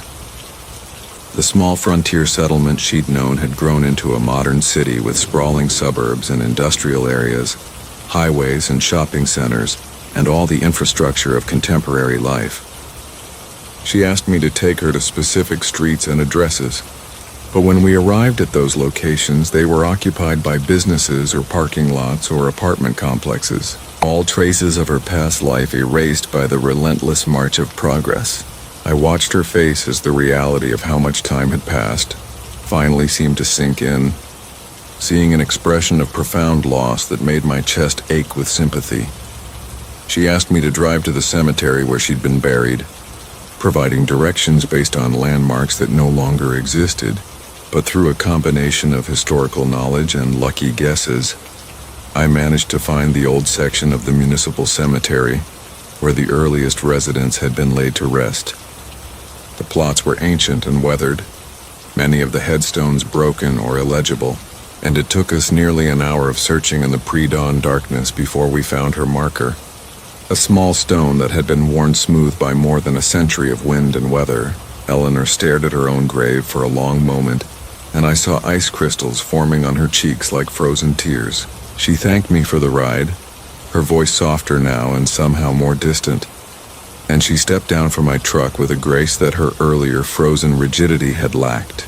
She walked toward her grave marker, and with each step she became less substantial, her form fading and becoming transparent until she vanished entirely, leaving behind only a few ice crystals that quickly melted in the warming air as dawn broke over the city. I stood there alone in the cemetery, shivering despite my heavy coat, watching the sun rise over a landscape that Eleanor would never recognize as her home. I reported the incident to the police, describing it as picking up a confused woman who I'd helped find her family's cemetery before she'd wandered off, leaving out all the supernatural elements that would have made me sound unhinged. I never learned Eleanor's full story, never found out exactly who she'd been in life or what had kept her spirit tied to that stretch of highway for so many decades. But I think about her often when I drive through Montana in the winter. I wonder if giving her a final ride to see what had become of her home allowed her to finally let go, to move on to whatever comes after death, or if she's still out there somewhere, standing by the roadside in a summer dress with her thumb out, hoping the next driver who stops will be able to take her home. The rest stop buried under snow from Iron Ike. They call me Iron Ike because I've got a constitution that seems immune to the usual ailments that plague other drivers, never getting sick or injured no matter how many hours I push myself or how rough the conditions get. I've been hauling freight for 26 years now, mostly running northern routes through the Dakotas and Minnesota, where winter is less a season and more a way of life that tests your endurance and equipment. I've learned to respect the cold and the snow, understanding that they're forces that can kill you if you get careless or overconfident. But I've also learned that sometimes winter creates phenomena that go beyond normal meteorological explanations and venture into territory that challenges everything you think you know about reality. Last January, I was driving through North Dakota on Highway 2, heading east from Williston with a load of drilling equipment, when a blizzard rolled in with the kind of sudden intensity that catches even experienced winter drivers off guard. The sky had been overcast all day, but not particularly threatening, and the weather reports had mentioned only moderate snow expected later in the evening, so I thought I had plenty of time to reach my next planned stop before conditions deteriorated. I was wrong about that, as the storm hit around 4 in the afternoon with winds that instantly reduced visibility to nearly zero, and snow that fell so heavily it seemed like the sky was dumping its entire contents at once. I slowed to a crawl, my headlights barely penetrating the white curtain that surrounded my truck, and I started looking for any safe place to pull over and wait out the worst of the storm. The highway had become completely invisible beneath accumulated snow, and I was navigating more by instinct and memory than by any visual reference points, feeling my way forward like a blind person in an unfamiliar room. My GPS showed that there should be a rest stop coming up in about 5 miles, and I focused on reaching that destination, knowing that pulling over on the shoulder in zero visibility was a good way to get rear-ended by another vehicle that couldn't see me in time to stop. The 5 miles took nearly 40 minutes to cover, my truck grinding forward through deepening snow while my wipers fought a losing battle against the accumulation on my windshield. I almost missed the rest stop entirely, catching only a glimpse of a sign that was barely visible through the blizzard, and I turned off the highway onto what I hoped was the access road, feeling my tires slip and catch as they sought traction on the snow-covered pavement. The rest stop buildings materialized out of the whiteness like ghost structures, their familiar shapes somehow made strange and unwelcoming by the severity of the storm surrounding them. I pulled into what I thought was a parking space, though it was impossible to see any markings beneath the snow, and killed my engine, preparing to settle in for what I expected would be several hours of waiting for the blizzard to pass. The wind rocked my truck with surprising force, and snow piled up against my windows with alarming speed, creating drifts that grew taller even as I watched. I could barely make out the rest stop building through the storm, just a dark rectangular shape that seemed to waver and shift as the snow swirled around it. And I noticed that I didn't see any lights in the windows or any other vehicles in the lot, which struck me as odd, given that other drivers should have had the same idea about seeking shelter here. After about 20 minutes of sitting in my cab and watching the storm intensify, I decided to make a run for the rest stop building to use the facilities and maybe get some coffee from the vending machines. I bundled up in all my winter gear, wrapping a scarf around my face and pulling my hood tight, and I stepped out into the blizzard, immediately feeling the full force of the wind trying to knock me off my feet.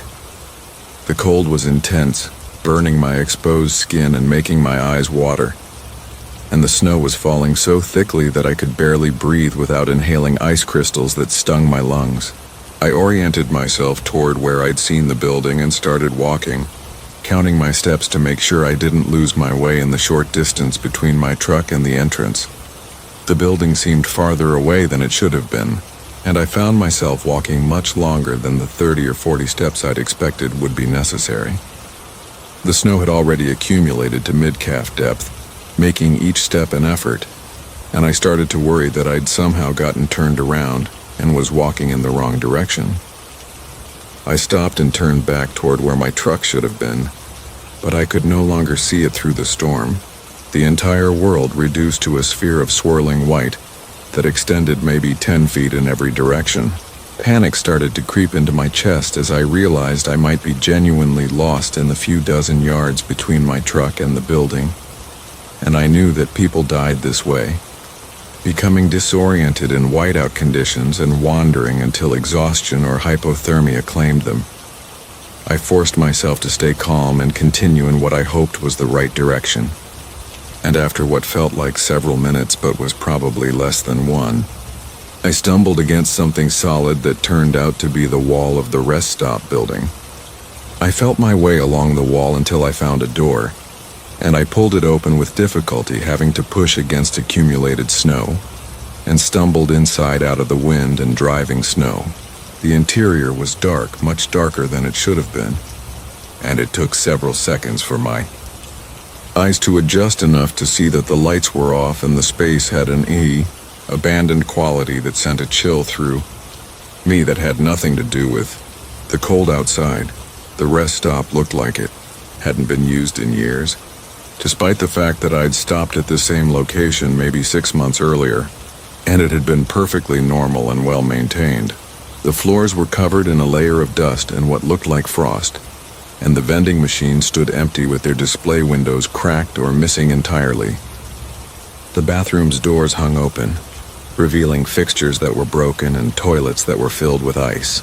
Everything had a neglected, frozen quality that suggested the building had been abandoned during winter and left to the elements, which made no sense given that this was a state-maintained rest stop on a major highway that should have been regularly serviced and cleaned. I walked through the building in a daze, my footsteps echoing in the empty space, and I noticed details that became increasingly disturbing the more I observed them. There were personal items scattered around as if people had left suddenly without taking their belongings. A jacket hung over a chair, a thermos sitting on a table, a magazine open on a bench as if someone had just been reading it, but everything was covered in that same layer of frost and dust, suggesting these items had been sitting undisturbed for months or years. I picked up the magazine and saw that it was dated January from the previous year, and when I checked the thermos, I found that it still contained coffee, or what had been coffee before it froze solid. The windows of the rest stop showed nothing but white, the storm pressing against the glass with such intensity that I couldn't tell if it was day or night outside, and I realized that I had no sense of how long I'd been inside the building. I checked my watch and was disturbed to see that it had stopped, the hands frozen at 4:22, which was approximately when I'd first pulled into the rest stop. My phone was dead despite having been fully charged when I'd left my truck, its screen black and unresponsive no matter how many times I tried to turn it on. The isolation and disorientation I felt began to intensify, and I understood that something was very wrong with this place and this situation. I decided to try to make it back to my truck, figuring that even if the rest stop had somehow become unstuck from normal time or space, my vehicle represented a connection to the reality I knew and understood. I pushed open the door I'd entered through and stepped back out into the blizzard, but the landscape had changed in the time I'd been inside. The parking lot was now completely buried under snow, with drifts that rose to shoulder height in some places, and I could see no sign of my truck or any other vehicles. The storm seemed to have intensified even further, with winds that howled like living things and snow that fell with such density that it created an almost solid wall of white in every direction. I tried to retrace my steps, following what I thought was the path I'd taken to reach the building, but the snow had erased all tracks and left no indication of which direction I should go. I walked for what felt like a long time, pushing through drifts and struggling against wind that seemed to actively push me back toward the building. And eventually I had to accept that I was lost, that the storm had disoriented me completely and I had no idea where my truck might be.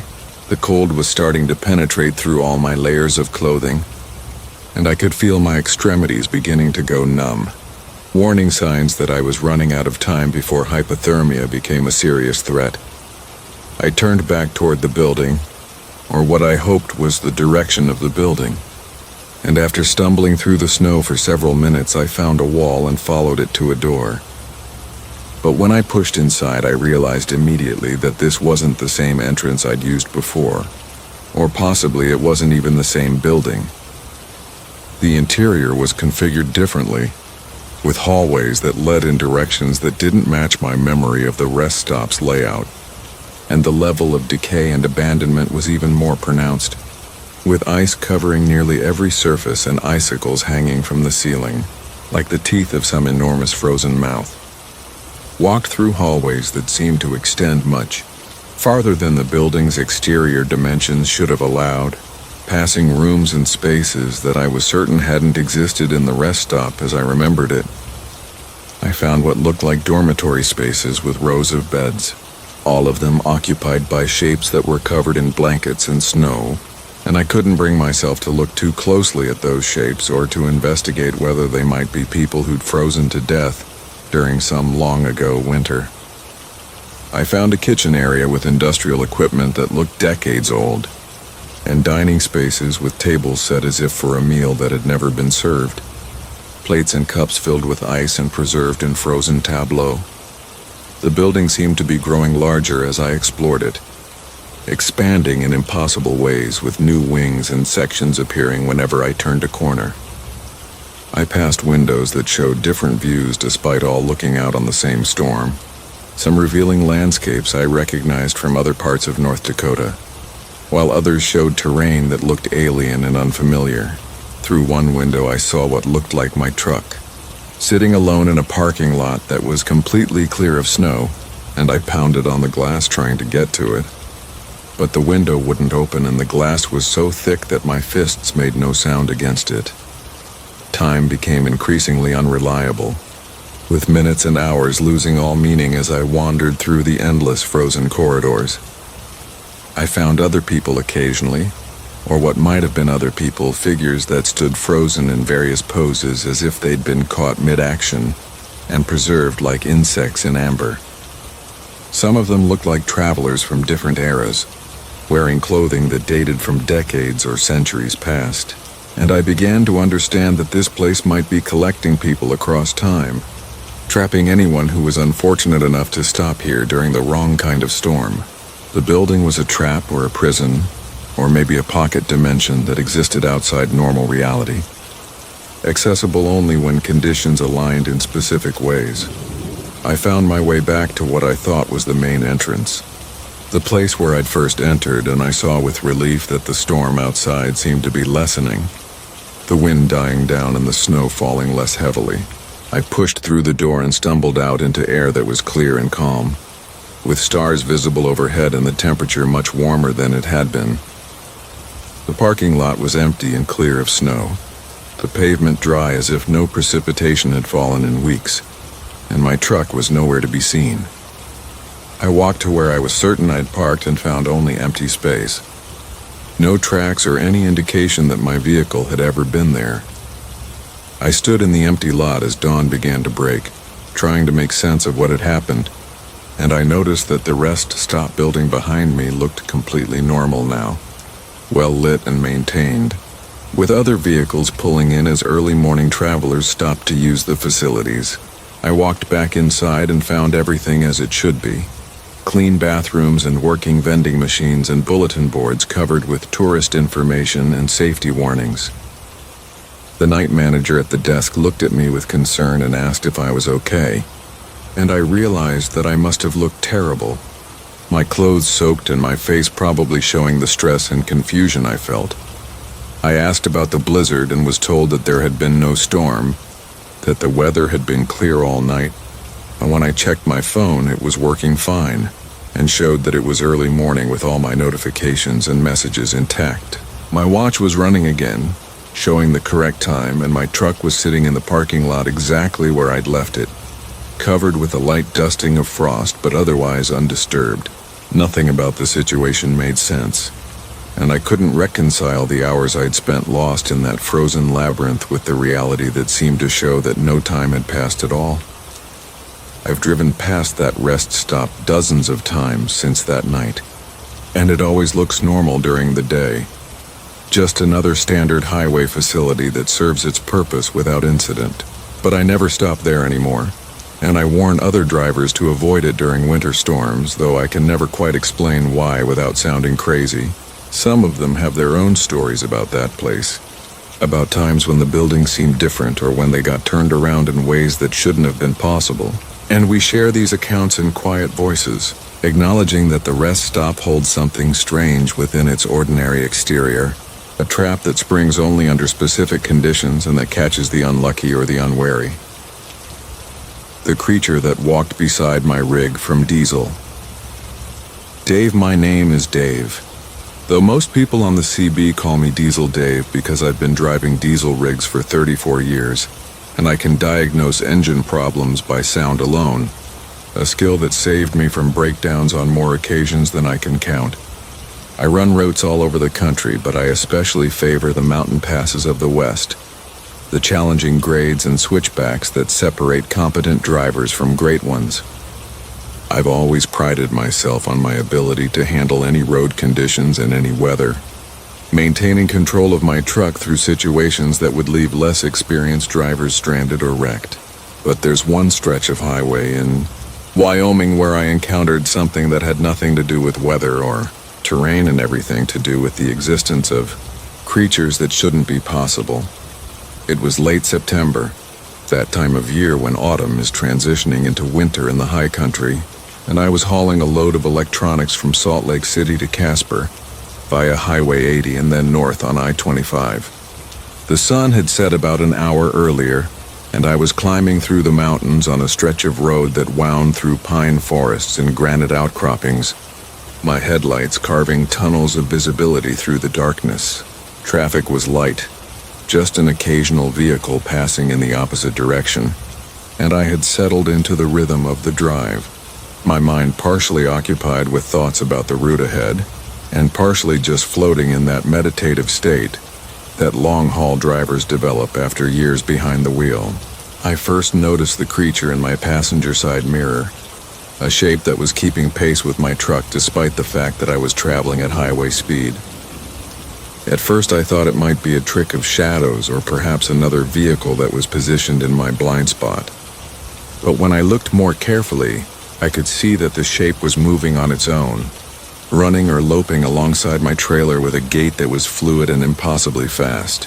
The shape was roughly humanoid but elongated, with limbs that seemed too long and a torso that was too narrow, and it moved with a fluidity that suggested either incredible athleticism or a fundamental difference in how its body was structured compared to human anatomy. I checked my speedometer and confirmed that I was traveling at nearly 60 miles per hour, which meant that whatever was pacing my truck was moving at the same speed, maintaining a position about 20 feet to my right and slightly behind my cab. My first rational thought was that I must be seeing a large animal, maybe an elk or a bear. That happened to be running parallel to the highway, but when I looked more carefully at the shape in my mirror, I could see details that didn't match any animal I knew. The creature was definitely bipedal, moving on two legs with a stride that covered enormous ground with each step, and it had arms or forelimbs that swung in coordination with its gait in a way that suggested intelligence and intentional movement rather than the instinctive motion of wildlife. I slowed down slightly, curious to see if the creature would pass me or fall behind, but it adjusted its speed to match mine, maintaining that same 20-foot distance. When I accelerated back to my previous speed, it accelerated as well, its long limbs moving faster to cover the increased distance per unit of time, but never appearing strained or struggling to keep up. The ease with which it matched my speed was deeply unsettling, suggesting either that I was vastly underestimating the creature's capabilities or that the normal physical laws that governed velocity and effort didn't apply to it in the same way they applied to ordinary animals or humans. I grabbed my CB radio and keyed the microphone, asking if anyone else on the channel was seeing what I was seeing, describing a large animal or creature pacing my truck on Highway 80 in the Wyoming mountains. The responses I got were mostly jokes and skepticism, with other drivers suggesting I'd been on the road too long or had consumed too much coffee. But one voice responded seriously, an older driver who identified himself as Mountain Mike, and said he'd seen something similar on this same stretch of road years ago. He told me not to stop, not to slow down too much, and definitely not to try to get a better look at whatever was following me. Advice that I found both helpful and terrifying in its implications. The creature continued to pace me for several more miles, never getting closer or farther away, always maintaining that precise distance as if it were tethered to my truck by an invisible cord. I could see more details now as my eyes adjusted to watching it in the mirror, and what I saw made my skin crawl with a primitive fear that went beyond rational thought. The creature's head was elongated and seemed to lack distinct features, just a smooth expanse that might have held eyes or a mouth, but that I couldn't make out clearly in the limited light.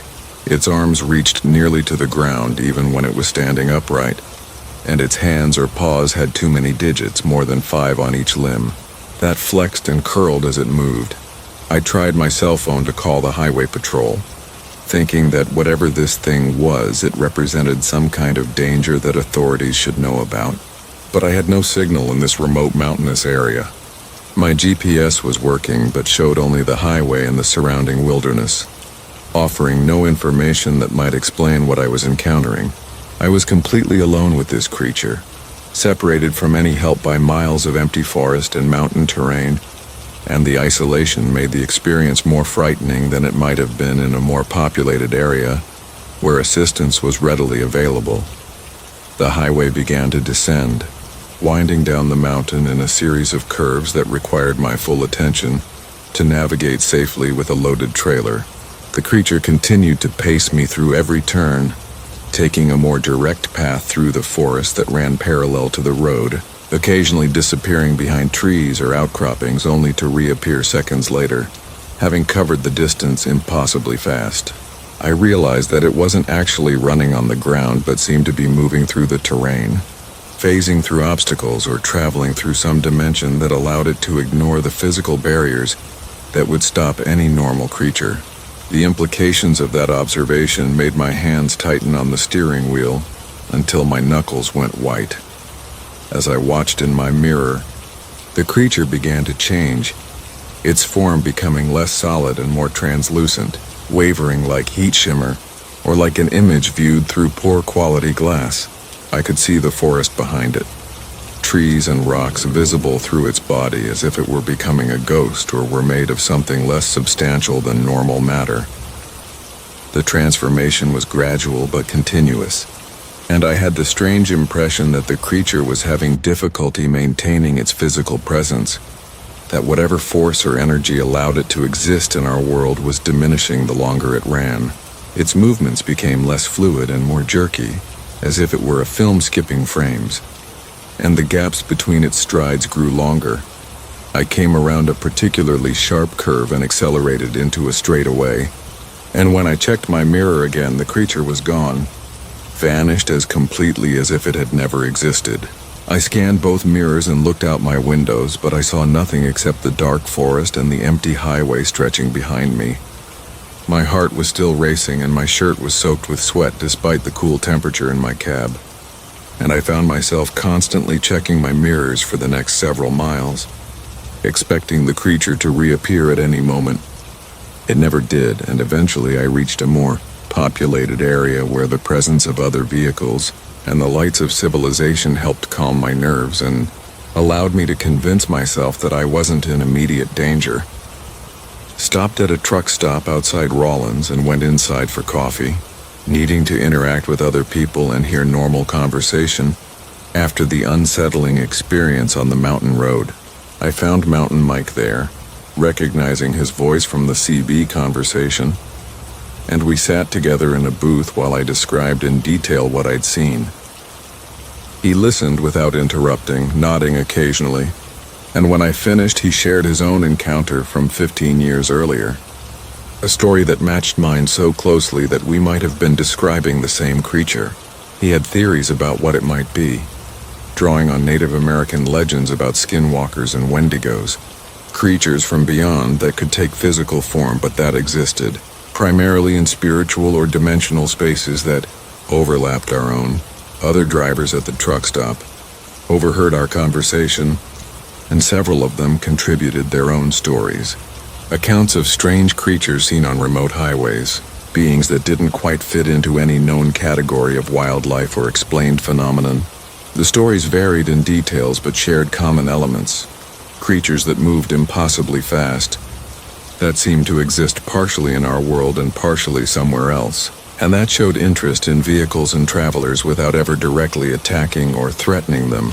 The consensus seemed to be that these entities were most commonly encountered in liminal spaces, places where human presence was minimal and where the boundary between wilderness and civilization remained thin and permeable. I've driven that stretch of Wyoming highway dozens of times since that night, always during daylight hours now, because I've learned to respect the strangeness that emerges after dark in remote places. I've never seen the creature again, though I've felt watched on several occasions, a prickling awareness that suggests I'm being observed by something I can't see. I've installed additional mirrors on my truck, and I keep a powerful spotlight within easy reach, though I'm not sure what I would do if I actually saw the creature clearly, rather than just as a shape in my peripheral vision. Some mysteries are better left unexamined too closely. Some questions are safer left unanswered, and I've learned that the wilderness contains more than we acknowledge in our daylight rationality. The experience changed how I think about the empty spaces between cities, the vast stretches of forest and desert and mountain that we traverse without really considering what might exist there, beyond our human understanding. The highways connect our civilization like veins carrying blood, but the tissue between those veins is wild and strange, and home to things that predate human presence and that will persist long after we're gone. The creature that paced my truck was a reminder that we're visitors in these spaces, tolerated but not welcomed, and that our technology and our vehicles provide only an illusion of control over environments that remain fundamentally other and unknowable. The gas station that appeared in the blizzard from Ghost Gear Gary. People call me Ghost Gear Gary because I've survived so many situations that should have killed me, that other drivers joke I must already be dead and just don't know it yet. I've been hauling freight for 18 years through every kind of disaster the weather can throw at a truck, From hurricanes to tornadoes to ice storms that turn highways into skating rinks, and I've always managed to come through intact even when my truck hasn't. My luck, if that's what you want to call it, was tested in a new way last winter when I ran out of fuel during a blizzard in South Dakota and found help at a gas station that I'm not entirely certain actually existed in the physical world. It was February, deep in the heart of winter when South Dakota becomes an Arctic wasteland, where temperatures regularly drop below zero and storms can spring up with little warning.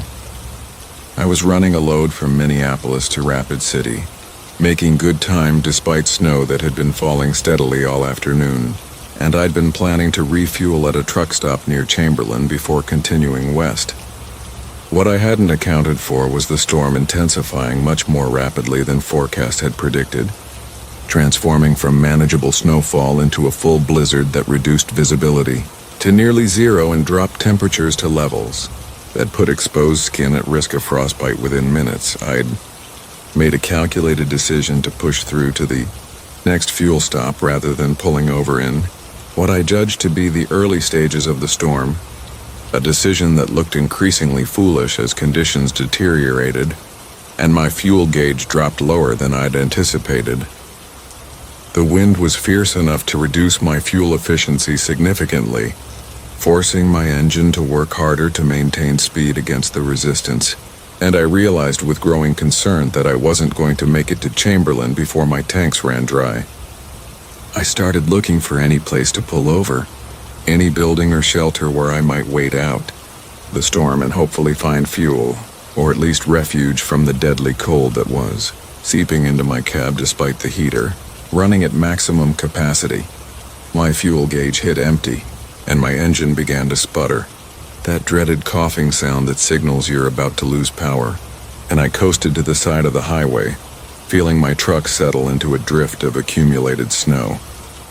The storm outside was a solid wall of white, the wind howling like a living thing, and I knew that staying in my cab without fuel to run the engine would be a slow death sentence as the temperature dropped and hypothermia set in.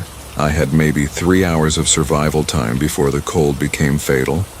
Maybe less if I couldn't find some way to generate heat or insulation. And the nearest town, according to my GPS, was over 15 miles away, an impossible distance to walk in these conditions.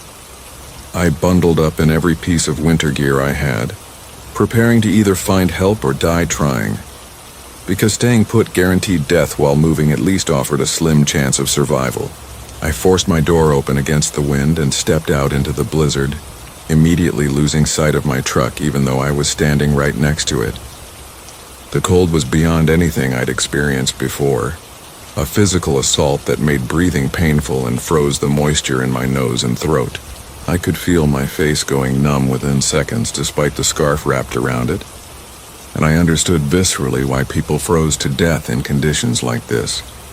The cold stealing your body heat faster than you could generate it. I started walking, keeping the wind at my back and hoping that I was heading in a direction that would lead to something. Anything rather than just deeper into the empty prairie. Each step was an effort, breaking through crusted snow and fighting against wind that seemed determined to knock me over. And I quickly lost all sense of distance and direction. The world reduced to a sphere of white that moved with me as I walked. Time became meaningless, measured only in the effort of each footfall and the gradual numbing of my extremities as the cold penetrated through my layers of clothing. I knew I should be panicking, should be terrified of dying alone in the storm, but instead I felt a strange calm, an acceptance that this might be how my story ended. The gas station appeared out of the blizzard without warning, a building that simply materialized ahead of me as if it had phased into existence from another dimension. One moment there was nothing but white, and the next I was standing in front of a structure with lights glowing warmly through windows, neon signs advertising fuel and food and rest, and pumps standing ready beneath a protective canopy. The building looked old-fashioned, designed in a style from decades past with architecture that spoke of the 1950s or 60s, but it appeared well-maintained and fully operational despite the severity of the storm. My rational mind told me that I must have been closer to civilization than I thought, that I'd stumbled upon a rural gas station that my GPS hadn't shown. But something about the scene felt wrong in a way I couldn't immediately articulate. I stumbled toward the building, desperate for warmth and shelter, and pushed through the door into an interior that was blissfully warm and bright. The space was configured as a combination gas station and diner, with a counter along one wall and booths along the windows, and everything had that vintage quality I'd noticed in the exterior. From the chrome-edged tables to the analog cash register, to the jukebox in the corner playing music that sounded like it came from another era. There were other people in the space, maybe a dozen customers scattered among the booths and sitting at the counter, all of them dressed in clothing that seemed slightly out of fashion, and none of them looked up or acknowledged my entrance despite the fact that I must have presented quite a sight.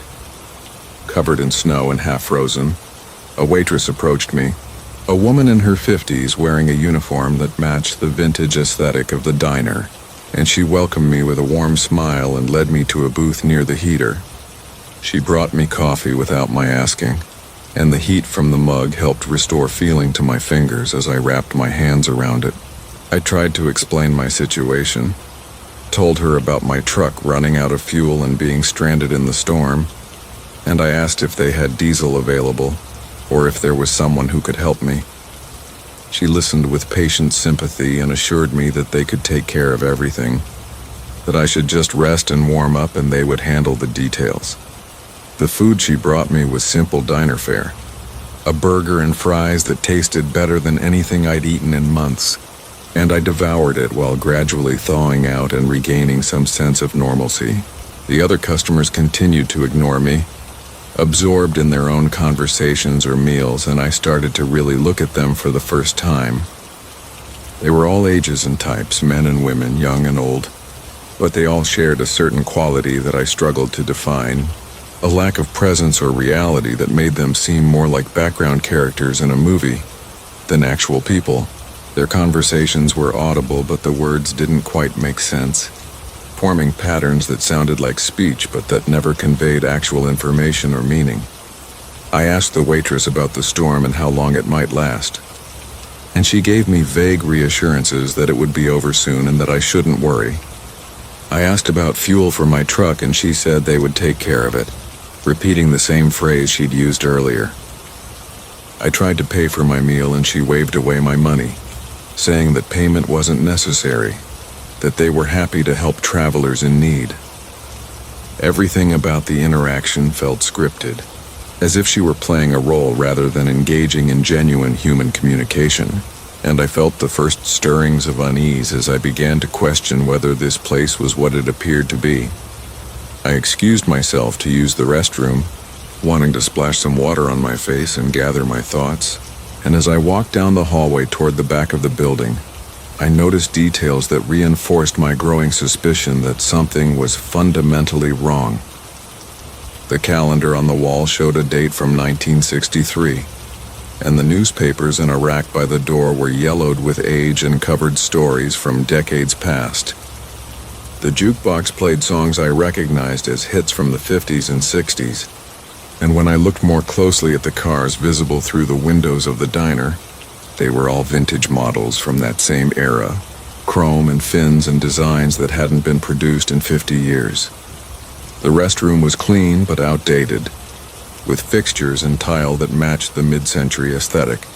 And when I looked at myself in the mirror, I saw my own face, but somehow younger, as if several years had fallen away during my time in the diner.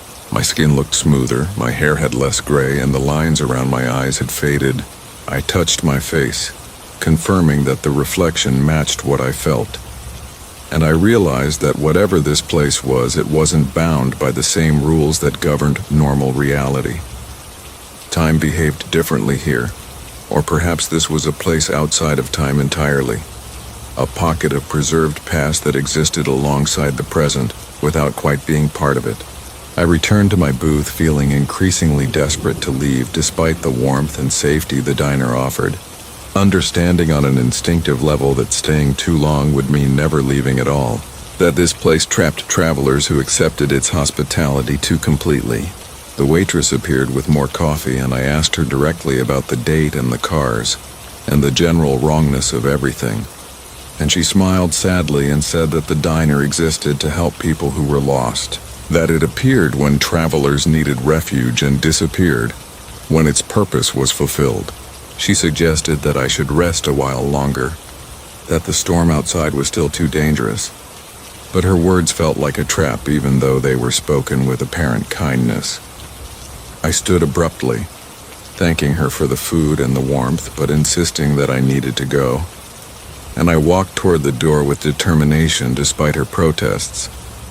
The other customers looked up for the first time, their faces showing concern or disappointment, and I had the eerie sense that they wanted me to stay, that they were lonely in this displaced fragment of time, and welcomed any company, even if that company eventually became as trapped as they were. I pushed through the door back into the storm, which seemed to have lessened slightly in intensity, and I looked back at the building, memorizing its appearance with the intention of reporting its location to authorities. I walked in what I hoped was the direction of my truck, and after struggling through the snow for what felt like hours but was probably less than 20 minutes, I saw the dark shape of my rig appearing through the storm. But when I reached it, I found that it had fuel again, the gauge reading nearly full even though I was certain it had been empty when I'd abandoned it. The engine started on the first try, the cab warming quickly, and I sat there for several minutes trying to process what had happened. My GPS showed no gas station within miles of my location, no building or structure that matched what I'd experienced, and when I tried to backtrack to find it again, I saw nothing but empty prairie and falling snow. I completed my delivery to Rapid City and filed a report about my experience, though I left out the more impossible elements and simply described finding unexpected shelter that I couldn't relocate afterward. The company safety officer suggested I'd been suffering from early-stage hypothermia and had hallucinated or misremembered details, which was a more comfortable explanation than accepting that I'd spent time in some kind of ghost diner that existed outside normal space and time. I've driven that stretch of South Dakota highway dozens of times since, always looking for any sign of the gas station, but I've never seen it again. And I've spoken to other drivers who travel that route, and none of them know of any such place. Sometimes, late at night when I'm driving through remote areas, I think I catch glimpses of that building. A flicker of neon in the darkness that disappears when I try to focus on it, and I wonder if it's still out there waiting for the next desperate traveler who needs refuge from a deadly storm. I wonder about the people I saw inside, whether they were ghosts or trapped souls or just manifestations created to make the place feel lived in and welcoming. I wonder if I made the right choice in leaving, if staying might have offered something I didn't understand, or if I narrowly escaped becoming one of those permanent residents, forever serving coffee and burgers in a diner that exists nowhere and everywhere simultaneously. The bridge that collapsed, but I still crossed from, Mudflap Marty. They call me Mudflap Marty because I've driven through more mud and rough terrain than most drivers encounter in a lifetime, specializing in routes that take me to construction sites and rural locations where paved roads give way to dirt tracks and improvised passages. I've been hauling construction materials and heavy equipment for 19 years now, and I pride myself on being able to navigate routes that other drivers refuse to attempt, finding ways through when everyone else sees only obstacles. That confidence was challenged in a profound way last spring when I crossed a bridge in rural Arkansas that, according to every record and every witness, had collapsed into the river 3 days before I drove over it. The delivery I was making that day took me deep into the Ozark Mountains, hauling steel I-beams to a remote construction site that was building a new facility for some kind of research operation.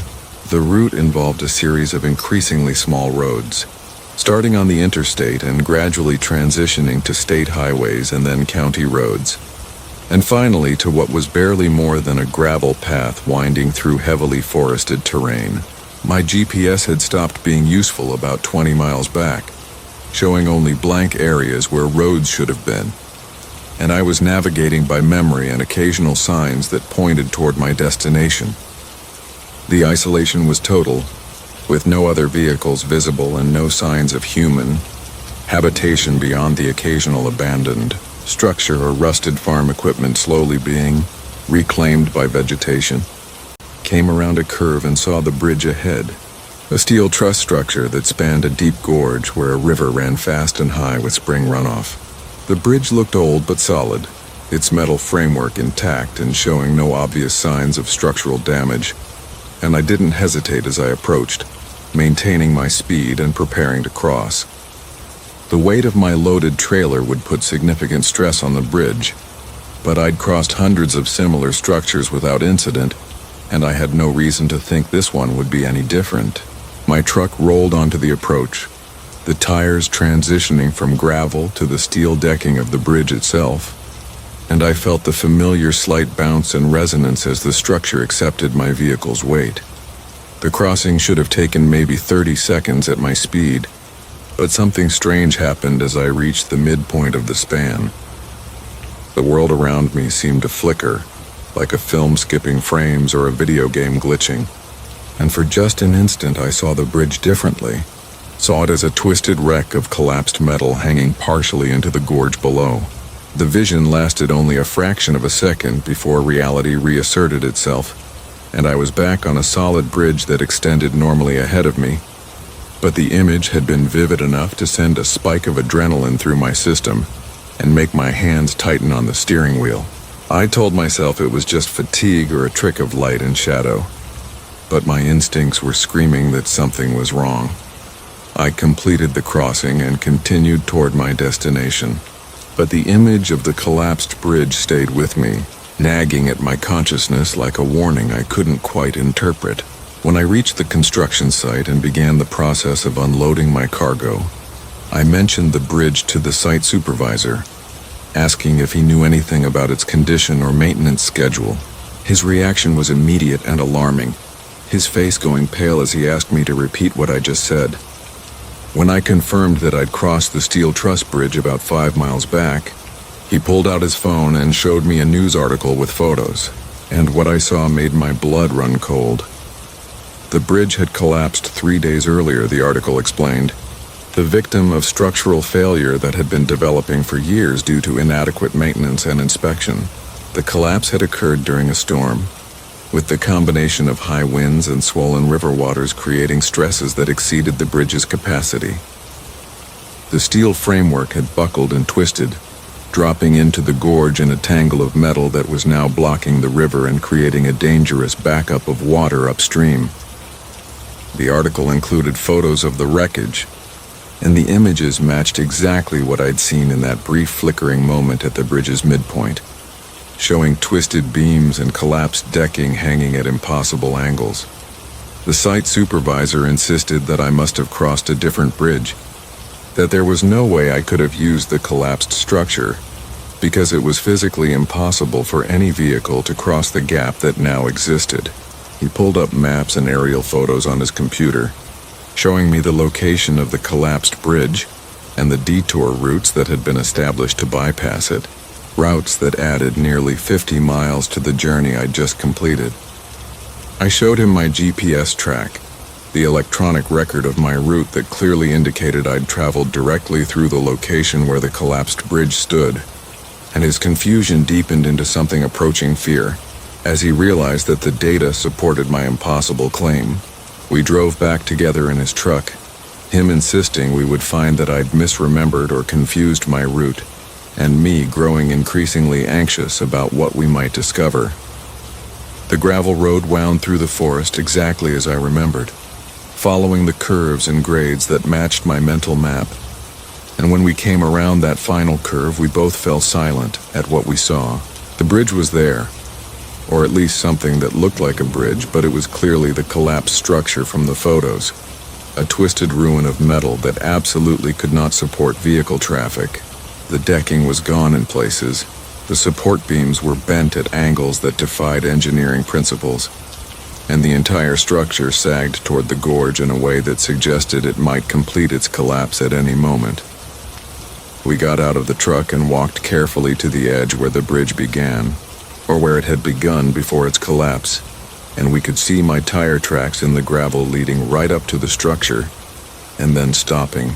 There were no tracks on the bridge itself because there was no intact surface to leave tracks on, and there were no corresponding tracks on the far side of the gorge that would indicate I'd somehow crossed and continued my journey.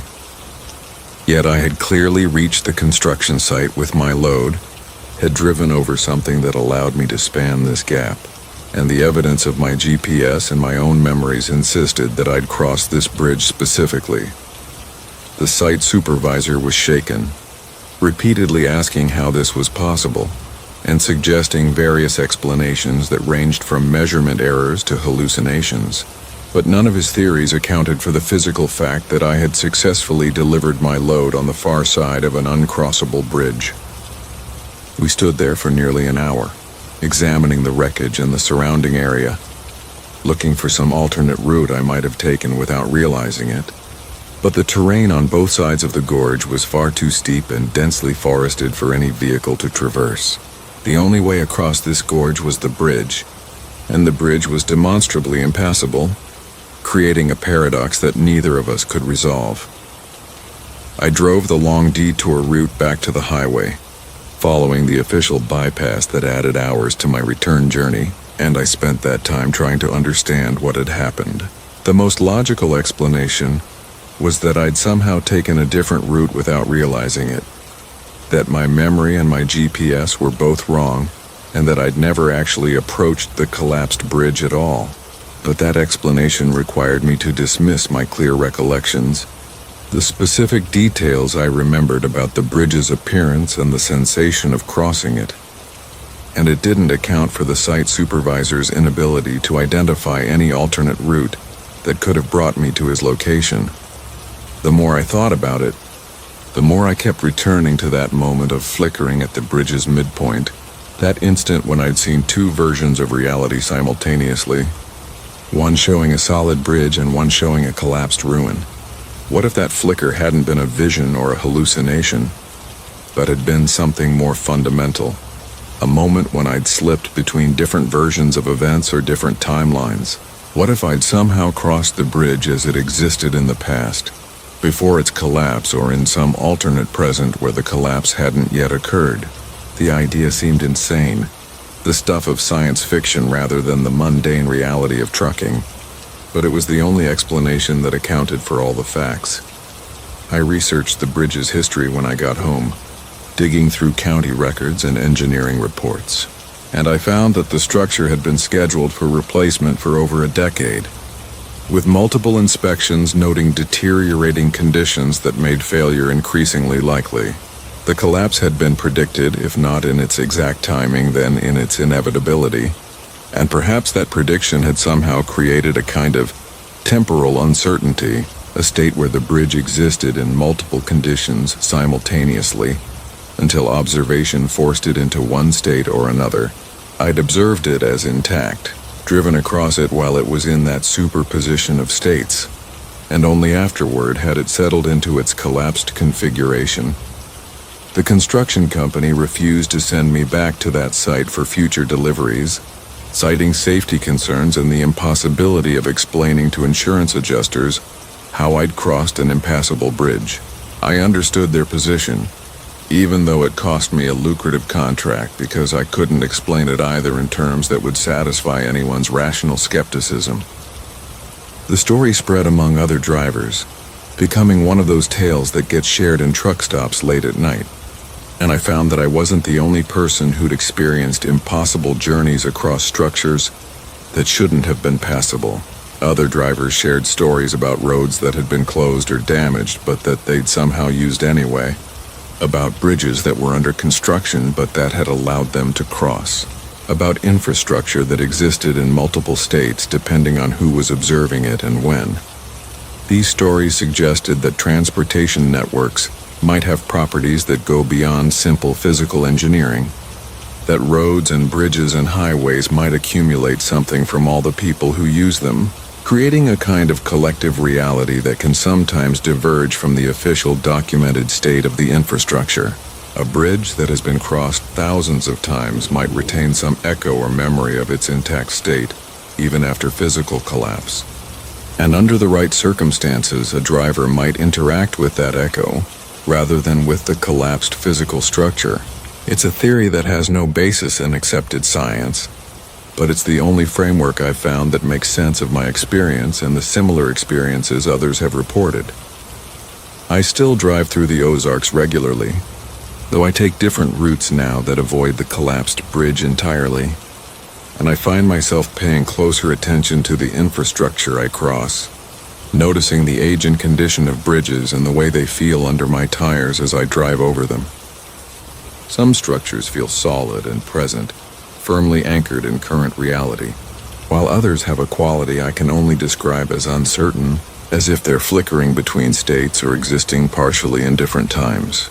I've learned to trust those feelings, to seek alternate routes when a bridge feels wrong even if it looks perfectly safe, and that intuition has kept me out of trouble on several occasions when structures that passed visual inspection turned out to have hidden weaknesses.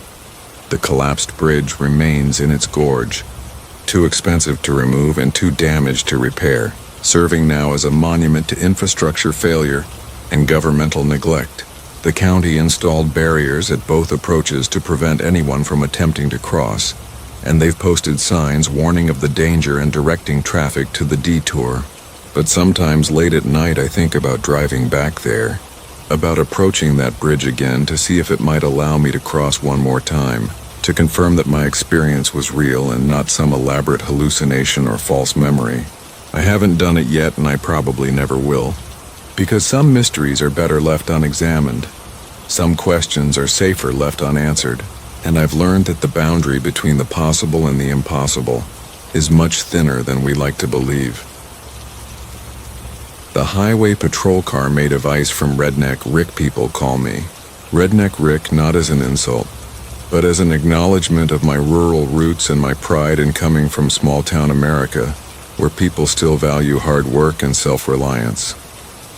I've been driving trucks for 16 years now, mostly hauling agricultural products and livestock through the heartland, and I've developed a healthy respect for both the law enforcement officers who keep the highways safe and the strange phenomena that emerge in the empty spaces between populated areas.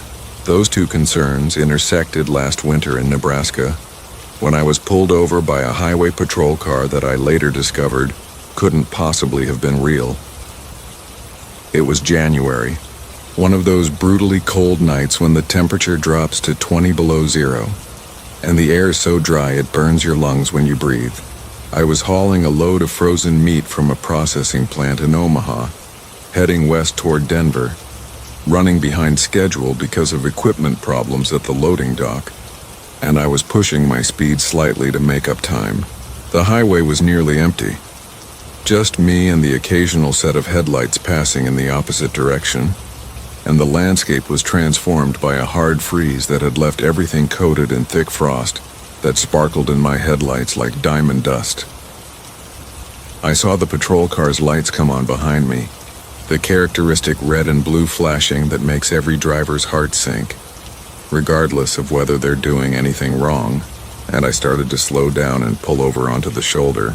The patrol car followed me, maintaining position about 50 feet behind my trailer, and I brought my rig to a complete stop and put it in park, fishing out my license and registration while I waited for the officer to approach. Through my mirror I could see the patrol car sitting there with its lights still flashing, but nobody got out, and after a couple of minutes I started to wonder what the officer was waiting for. I rolled down my window to better hear if the officer was trying to communicate over a PA system, and the cold air that rushed into my cab was almost painful in its intensity.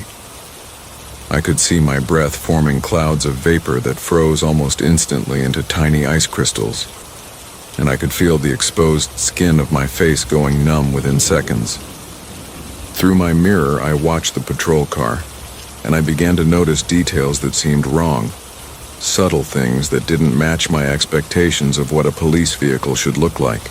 The lights were flashing, but they seemed dimmer than they should be, and they cast strange shadows that moved in ways that didn't correspond to the regular pulse of the emergency lights. After waiting for about 5 minutes with no sign of activity from the patrol car, I decided to get out and walk back to ask the officer if there was a problem. I bundled up in my heavy coat and stepped out into the bitter cold, my boots crunching on frost-covered gravel, and I walked toward the patrol car with my hands visible and my movement slow and unthreatening, having learned from years of roadside interactions that officers appreciate being able to see clearly what you're doing. As I got closer, the strange qualities I'd noticed from my mirror became more pronounced and alarming, and I felt my steps slowing as my brain struggled to process what I was seeing. The patrol car was covered in ice, not just frost on the windows and body panels, but thick layers of crystalline ice that coated every surface and made the vehicle look like it had been carved from a glacier.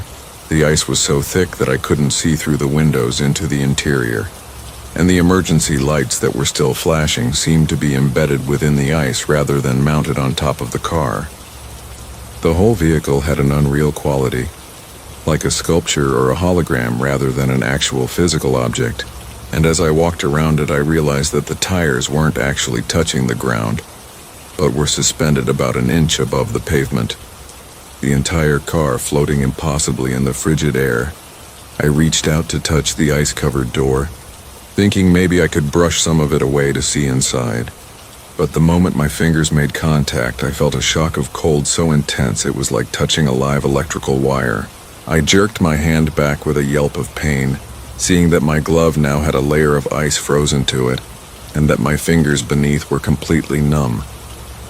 The patrol car's lights pulsed more brightly in response to my touch, and I heard a sound coming from within the ice. A voice or something like a voice, but so distorted and slowed down that I couldn't make out any words. It sounded like someone trying to speak through layers of material that muffled and stretched every syllable into an incomprehensible drone. I backed away from the patrol car, my heart pounding and my injured hand throbbing as sensation began to return to my fingers, and I pulled out my cell phone to call for help. The screen showed that I had no signal, which wasn't particularly unusual in rural Nebraska, but when I tried to turn on the camera to document what I was seeing, the phone shut down completely, the battery draining from full charge to dead in the span of seconds. The cold seemed to be intensifying around the patrol car, creating a zone of extreme temperature that dropped well below the already frigid ambient conditions, and I could see frost forming on my clothing and ice crystals growing on any exposed metal surfaces of my truck. The voice from within the ice grew louder and more insistent, and I began to make out fragments of words through the distortion, phrases that sounded like standard police procedure, asking for license and registration, warning about speeding violations, requesting that I return to my vehicle.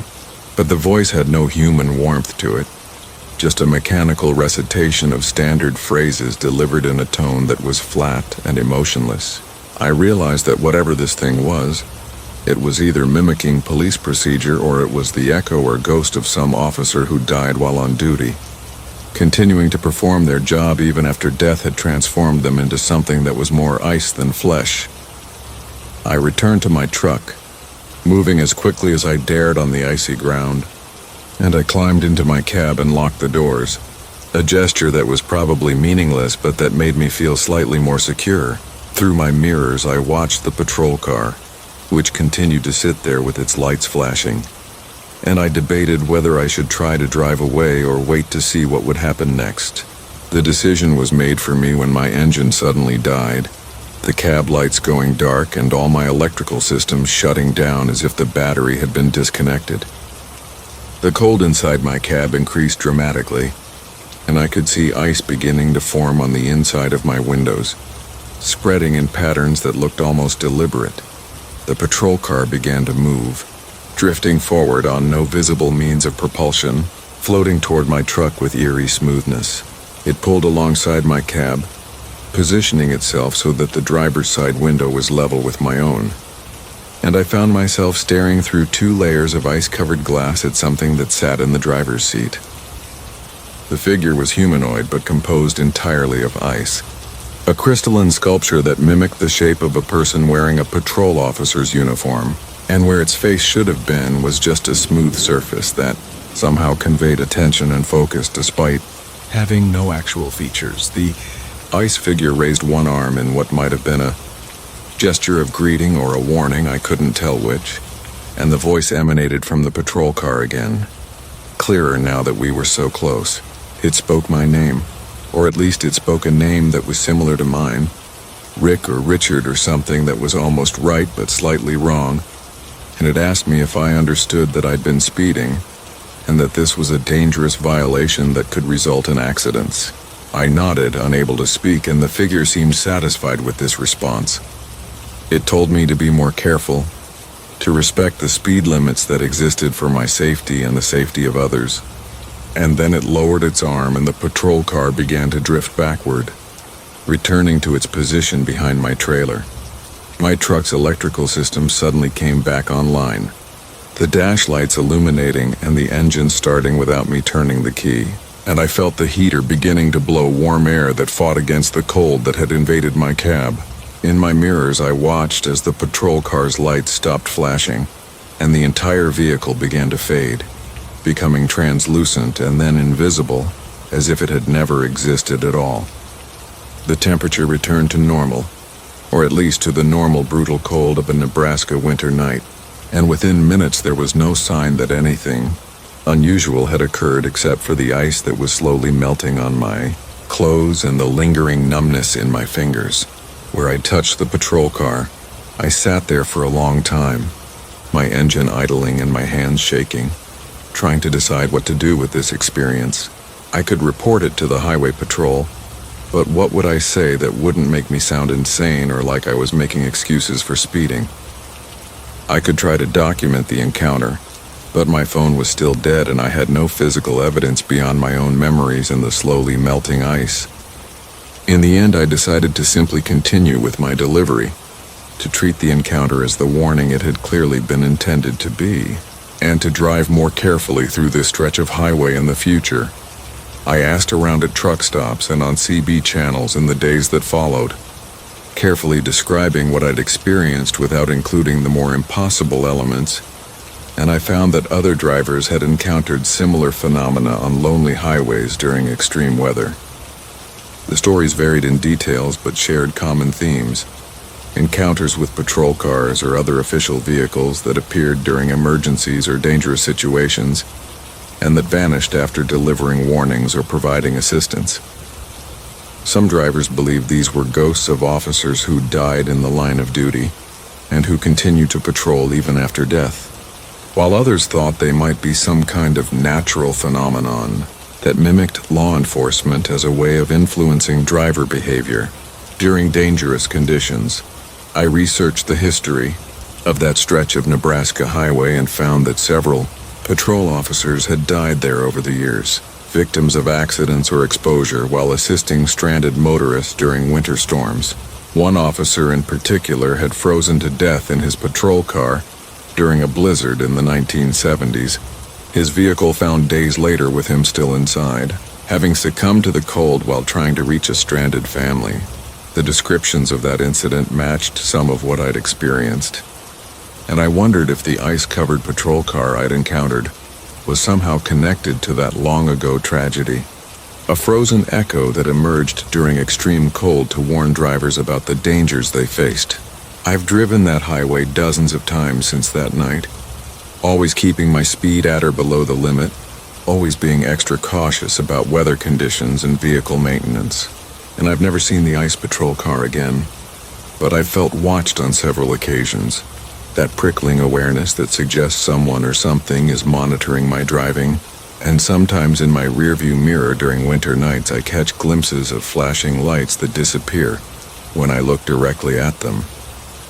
I take these as reminders to stay alert and careful, acknowledgments that the highway has its guardians, who watch over travelers even if those guardians exist in forms that shouldn't be possible. The experience changed how I think about law enforcement and about the duties that officers undertake when they patrol remote highways during dangerous weather. They're putting themselves at risk to keep others safe. And sometimes that dedication persists beyond the normal boundaries of life and death, creating presences that continue to serve and protect long after their physical forms have failed. Whether these presences are supernatural or psychological, whether they're real entities or collective hallucinations created by stressed minds in extreme conditions, they serve a useful purpose in making drivers more cautious and more aware of the genuine dangers they face on winter roads. The woman who sang through the storm from Coyote Carl. They call me Coyote Carl because I howl at the moon sometimes when I'm driving through the desert at night, a habit I picked up from old westerns, and that makes me feel connected to the wild spaces I travel through. I've been hauling freight for 23 years now, running routes through the Southwest where the landscape is harsh and beautiful, and where you learn to respect both the power of nature and the strangeness that emerges in isolated places. I had an encounter last spring that combined music and weather in ways I still don't fully understand, involving a woman whose singing seemed to control a storm that should have destroyed everything in its path. I was driving through New Mexico on Highway 60, heading east from Socorro toward a delivery in Vaughn, when I noticed that the sky ahead was taking on an ominous appearance. Dark clouds were building with unusual rapidity, piling up into towering formations that reached toward the stratosphere, and I could see lightning flickering within the mass like strobe lights at a concert. The weather reports had mentioned possible severe thunderstorms, but nothing that sounded particularly alarming. Yet what I was seeing through my windshield looked like the kind of supercell that spawns tornadoes and produces hail the size of baseballs. I started looking for places to pull over, knowing that continuing forward into that storm would be foolish. But the highway was cutting through open range with no structures visible and no obvious shelter available. The storm was moving toward me faster than I was driving toward it, covering ground with impossible speed. And within minutes I was being overtaken by winds that buffeted my truck and rain that hammered against my windshield with enough force to make me worry about cracking the glass. Visibility dropped to nearly zero, forcing me to slow to a crawl, and I activated my hazard lights knowing that other vehicles behind me needed warning about the sudden dangerous conditions. That's when I heard the singing, a woman's voice carrying clearly through the storm despite the thunder and wind, performing a melody that was both beautiful and somehow inappropriate for the circumstances. The voice had a quality that suggested extensive training, with perfect pitch and control over dynamics, and it was singing something that sounded like an aria from an opera, foreign words delivered with passionate intensity. The voice seemed to be coming from everywhere and nowhere at once. Not from my radio, which was turned off, and not from outside my truck where the storm would have drowned out any human sound, but somehow present in my cab as if the singer were sitting in my passenger seat. I looked around, half expecting to see someone despite knowing that I was alone in my truck, and the singing continued, rising and falling in patterns that seemed to correspond with the intensity of the storm outside. When the voice grew louder and more forceful, the wind increased and the rain hammered harder, and when the voice softened to a gentle melody, the weather calmed slightly, creating brief windows where I could see the road ahead more clearly. The correlation was too consistent to be coincidence, and I began to realize that the singing wasn't just accompanying the storm, but was somehow directing it, controlling its intensity and movement through musical expression. The woman's voice sang for what felt like hours, though my dashboard clock showed only about 20 minutes had passed, and during that time I drove through conditions that should have been impossible to navigate. The storm created effects I'd never seen before. Lightning that struck the ground in complex patterns that looked almost geometric, clouds that formed shapes resembling faces or figures before dissolving back into formless mass, and rain that fell in spirals and waves rather than in simple downward motion. Through it all, the singing continued, the voice modulating and adapting to shape the chaos into something that was still dangerous, but somehow navigable. I found myself driving in time with the music, adjusting my speed and my steering to match the rhythm and flow of the singing, and I realized that the voice was guiding me through the storm as surely as if someone were physically at my side giving directions. When the singing swelled toward a crescendo, I braced for impact and held my wheel steady, and when it softened into delicate phrases, I eased forward carefully, trusting that the path ahead would be clear. The storm became less of a threat and more of a performance, with me as both audience and participant, traveling through its heart while protected by the power of the mysterious voice. The aria reached its conclusion with a final sustained note that held for an impossibly long time, and as the voice faded, so did the storm, the winds dying down and the rain stopping as if someone had turned off a faucet. The clouds began to break apart, revealing patches of blue sky and shafts of sunlight that struck the wet landscape and made everything sparkle. The voice spoke a few words after finishing the song, saying something in a language I didn't recognize, and then it was gone completely, leaving me alone in my silent cab with only the sound of my engine and the swish of my tires on wet pavement. I pulled over at the next rest area, needing to get out and process what had just happened, and I found that other drivers were stopped there with expressions of shock and confusion that probably matched my own. We gathered in small groups, sharing accounts of the storm and trying to make sense of the strange phenomena we'd experienced. Several drivers mentioned hearing singing, though not everyone agreed on the details, some describing opera while others heard country music or blues, as if the voice had adapted its performance to match each listener's preferences or expectations. The one point of agreement was that the singing had seemed to control or at least influence the storm's behavior, making a potentially deadly situation merely frightening. I researched the area when I got back to civilization, looking for any legends or stories that might explain a singing voice that manifested during storms, and I found references in Native American traditions to spirit beings who could influence weather through song, and who sometimes helped travelers who showed proper respect. I found stories from Spanish colonial times about a woman who'd been caught in a storm while traveling through New Mexico, and who'd survived by singing prayers that calmed the winds. I found more recent accounts from other drivers who'd experienced similar phenomena, hearing voices or music during dangerous weather that seemed to guide them to safety. The most intriguing lead came from a musicologist who'd studied acoustic phenomena in the Southwest and who documented cases of natural formations that could amplify or modify sounds in unusual ways. He suggested that certain combinations of wind, rock formations, and atmospheric conditions could create effects that mimicked human voices or musical instruments, producing sounds that seemed intentional, but that were actually the result of complex physics. His explanations were plausible and scientific, but they didn't fully account for the way the singing I'd heard had corresponded so precisely with the storm's movements, or for the way it had seemed to anticipate dangers before they became visible. I've driven through dozens of storms since that day, and I've never heard the singing again, though I always listen carefully during severe weather, hoping to encounter that mysterious voice one more time.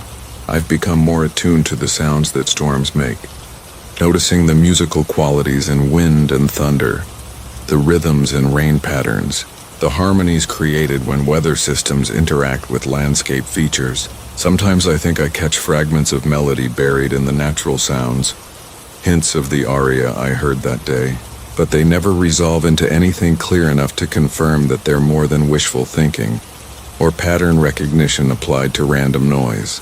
Other drivers have shared their own stories about music in storms, encounters with singing or instrumental sounds that appeared during dangerous weather and that seemed to offer guidance or protection. We've formed an informal network, comparing notes and trying to identify common elements that might help us understand what we're experiencing. Some believe we're encountering actual entities, spirits or angels that take musical form to help travelers in distress. Others think we're tapping into some kind of collective unconscious, accessing archetypal protective figures that manifest during crisis. Still others maintain that there are scientific explanations waiting to be discovered, acoustic or electromagnetic phenomena that create these effects through purely natural mechanisms. Whatever the true nature of the singing voice, I'm grateful for its intervention during that storm, and I've made a practice of playing music in my truck during severe weather, both as a kind of offering or acknowledgement and as a way of maintaining hope that I might attract the attention of whatever force manifested that day. I've learned opera arias and memorized the one I heard, sometimes singing it myself during storms as a form of prayer or petition. Whether this does any good is impossible to say, but it gives me something active to do during situations where I otherwise feel helpless. And it connects me to a tradition of travelers using music to navigate dangerous passages. The experience taught me that the boundary between art and nature might be less clear than we assume, that music might have powers beyond entertainment or emotional expression, that sound and weather might interact in ways our current understanding doesn't account for. The woman's voice that sang me through the storm might have been supernatural, or it might have been an unexplained natural phenomenon. But either way, it demonstrated that the world contains mysteries that transcend our ordinary categories, and that sometimes the most effective response to danger comes not from technology or planning, but from sources we don't understand and can't control. The CB channel that played Crying from. Big Al, they call me Big Al not because of my physical size, though I am admittedly a large man, but because of my big personality and my tendency to dominate conversations on the CB radio with stories and jokes and commentary about whatever's happening on the road. I've been driving trucks for 28 years now, and the CB has been my constant companion through all those miles, connecting me to a community of other drivers who share the isolation and challenges of life on the highway. That companionship made it all the more disturbing when I encountered a CB channel last fall that broadcast nothing but the sound of someone crying, a transmission that continued for hours, and that seemed to follow me no matter where I drove or what frequency I switched to. I was running a load from Atlanta to Memphis, taking Interstate 20 through Alabama in the early evening, when I first noticed the crying on Channel 19, which is the standard frequency that most truckers monitor for traffic information and casual conversation. At first I thought it was just someone having a bad day, a driver who'd gotten emotional about something and had accidentally keyed their microphone, but the crying continued for several minutes without pause or any attempt at communication. It was a woman's voice, or what sounded like a woman, sobbing with deep, racking intensity that suggested profound grief or distress, and the sound was clear and close, as if the transmission was coming from very nearby. I tried to break in, asking if the person crying needed help or if they could identify their location, but my transmission seemed to go unheard, and the crying continued without acknowledgement. Other drivers on the channel were also trying to reach whoever was broadcasting, their voices cutting through the sobs with offers of assistance and increasingly concerned questions about what was wrong. The crying would fade slightly when someone else transmitted, but it never stopped completely, and as soon as the other transmission ended, the sobbing would return to full volume, dominating the channel and making normal communication nearly impossible.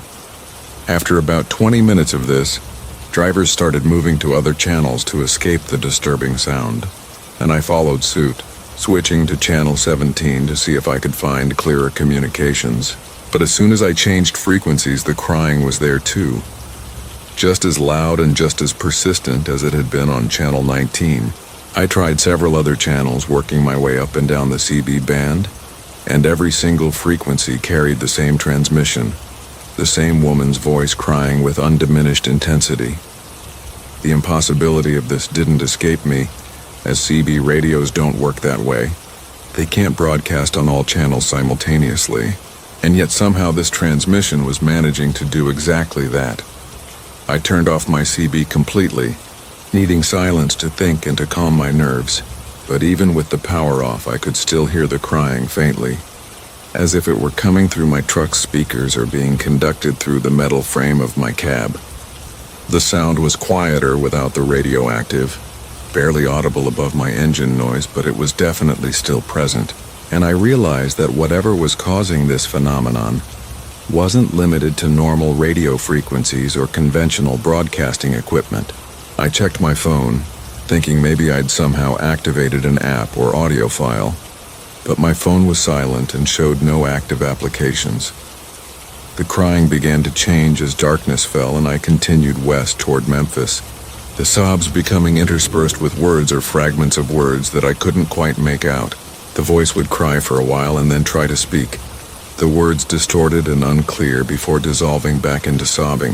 I found myself straining to understand what was being said, some compulsion making me want to know what message the crying person was trying to convey, and gradually I began to make out individual words through the distortion. Help, lost, alone, cold. The words painted a picture of someone in desperate circumstances, someone who needed assistance but who couldn't properly communicate their location or situation. I turned my CB back on, unable to ignore what might be a genuine emergency, despite my unease about the strange nature of the transmission, and I tried again to make contact with whoever was crying. I asked for their location, offered to call for help, promised that I would do whatever I could to assist them, but my words seemed to vanish into a void without generating any response. The crying continued unchanged, and I began to suspect that I wasn't hearing a live transmission at all, but rather some kind of recording or echo, a message that had been broadcast in the past and that was somehow still reverberating through the CB frequencies.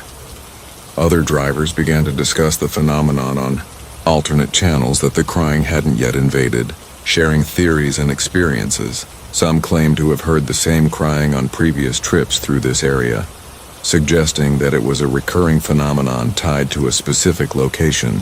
Others reported hearing different sounds on various CB channels, including screaming, laughing, or voices speaking in languages they couldn't identify, all apparently transmitted by sources that couldn't be located or contacted. The consensus seemed to be that certain areas had haunted frequencies, channels that carried echoes of past communications or that somehow tapped into other dimensions or times where different conversations were taking place. One driver, who identified himself as Radio Ron, a veteran hauler who'd been on the road for 40 years, shared a story about the crying woman that sent chills through everyone listening. He claimed that about 15 years earlier, a female truck driver had called for help on Channel 19, reporting that her truck had broken down in a remote area during a winter storm, and that she was stranded without heat or supplies. Other drivers had tried to reach her to get her exact location, but her transmissions had been garbled and unclear, and despite extensive searching by both truckers and law enforcement, she'd never been found. Her truck had eventually been discovered months later, buried in snow off a logging road in Tennessee, but her body had never been recovered, leading to speculation that she'd tried to walk for help and had gotten lost in the storm. Radio Ron suggested that the crying we were hearing might be an echo of that long-ago emergency call. The woman's distress somehow imprinted on the CB frequencies and replaying whenever conditions aligned properly. His story was met with skepticism by some drivers who preferred more mundane explanations, but it resonated with others who'd had their own strange experiences with CB radio, and who believed that communications technology could sometimes capture and preserve more than just the intended signals. The crying certainly had a quality of desperation that matched Ron's description, a sense of someone who knew they were dying and who was calling out for help that would never arrive. I drove through the night with the crying as my constant companion, the sound rising and falling in intensity but never completely stopping. The words became clearer as the hours passed, forming sentences that were heartbreaking in their simplicity and their futility. Please help me. I'm so cold. I can't find the road. Is anyone there? Please, I don't want to die alone. The voice repeated these phrases over and over with variations, sometimes calm and sometimes frantic, painting an audio portrait of someone's final hours that was almost unbearable to listen to. I found myself responding to the transmissions even though I knew they weren't live, offering reassurance and encouragement to a ghost or recording or whatever phenomenon was generating these sounds. As I crossed into Tennessee and approached Memphis, the crying began to fade, growing fainter and more distant as if the source was being left behind.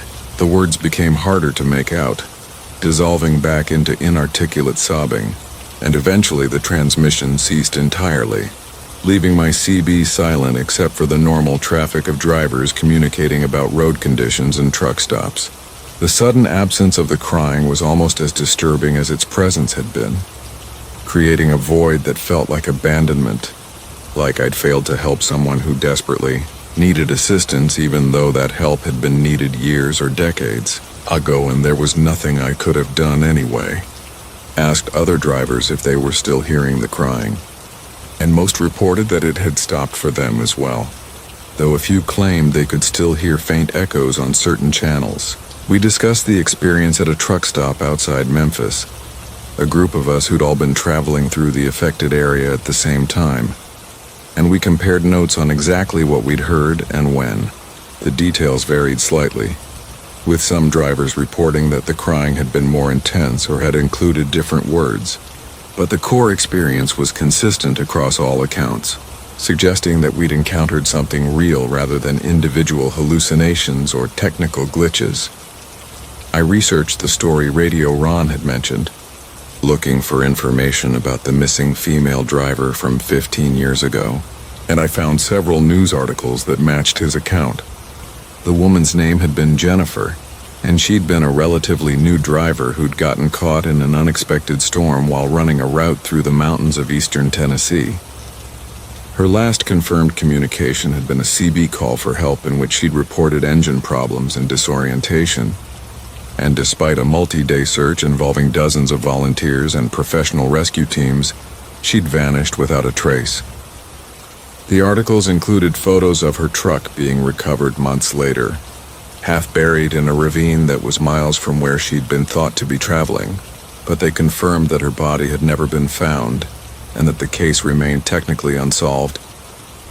The photos of Jennifer showed a young woman with a determined expression, someone who'd looked capable and confident, and thinking about her dying alone in a storm while calling for help that never came, filled me with a sadness that persisted for days after my encounter with the crying channel. I wondered if her spirit or some echo of her final moments continued to broadcast on the CB frequencies, reaching out to other drivers in hope that someone would finally hear and respond, and I felt guilty that all any of us could do was listen helplessly to a tragedy that had already played out to its conclusion years before. I've heard the crying several times since that first encounter, always in the same general area of Alabama and Tennessee, and always at night when I'm traveling alone through relatively empty stretches of highway. Each time I stop and listen, acknowledging the transmission and speaking words of comfort to whoever or whatever is generating it, feeling that the least I can do is bear witness to this grief and offer some small recognition that the message has been received, even if it can't be acted upon. Other drivers have adopted similar practices, and there's now an informal tradition among those who know about the crying channel to pause and listen when they encounter it, to say a few words honoring Jennifer's memory and acknowledging the tragedy of her death. The experience changed how I think about the CB radio and about the communications technology that connects us across distances. Every transmission leaves some mark on the electromagnetic spectrum, some disturbance that propagates outward at the speed of light, and that theoretically continues forever, growing weaker but never completely disappearing. Most of these transmissions are mundane and forgettable, but some carry emotional weight or urgent meaning that might allow them to persist in ways we don't understand, creating echoes or imprints that can be detected under the right conditions. The crying channel might be such an echo, a message of such desperation and intensity that it carved itself into the fabric of space and continues to play for anyone sensitive enough to receive it. I still use my CB constantly, still participate in the ongoing conversation that flows across the channels, but I listen more carefully now, paying attention not just to the surface meaning of transmissions, but to the emotions and histories they might carry. Sometimes I hear other strange things, voices that don't quite sound human, conversations that don't make sense in their context. sounds that shouldn't be possible through conventional radio equipment. And I've learned to accept these anomalies as part of the larger mystery of communication and consciousness. The crying channel taught me that technology can sometimes serve as a bridge between the living and the dead, or between different moments in time, and that the airwaves carry more than just our intentional messages. The road that ended in white nothing, from Freightliner. Frank people call me Freightliner Frank because I've been driving exclusively Freightliner trucks for my entire 21-year career. Loyal to the brand that's never let me down and that I trust more than any other manufacturer. I run routes primarily through the northern plains states where winter dominates the calendar, and where you learn to respect the power of weather and the importance of reliable equipment. That loyalty to my truck was tested last December, when I found myself driving on a road that seemed to end in a zone of absolute whiteness, a phenomenon that challenged everything I thought I understood about reality and perception. I was hauling a load of industrial supplies from Fargo to Billings, taking Highway 94 through North Dakota, on a day when the weather forecasts had predicted clear conditions despite frigid temperatures. The sun was bright enough to hurt my eyes, reflecting off snow-covered fields with blinding intensity, and I was making excellent time with light traffic and well-maintained roads. About an hour west of Bismarck, I noticed that the horizon ahead looked strange. Not just the normal blur of distance and atmospheric haze, but something more definite and unsettling, a zone where the landscape seemed to simply stop existing. At first I thought I was seeing fog or maybe blowing snow, some kind of weather phenomenon that was obscuring visibility in the distance. But as I drove closer, the effect didn't change or resolve into anything more comprehensible. The road ahead appeared normal for about half a mile, visible asphalt with clear markings and shoulders. But beyond that distance, everything transitioned into pure whiteness. Not snow or clouds, but an absence of visual information that my brain couldn't properly process. It was as if reality itself ended at some invisible boundary, and beyond that line there was simply nothing. A void that consumed all light and detail. I slowed down, my instincts warning me that driving into that whiteness would be dangerous despite having no rational explanation for why I felt that way. The road continued straight ahead, showing no curves or obstacles that would explain stopping, and my GPS indicated that the highway extended for hundreds of miles in this direction, without any reported problems or closures.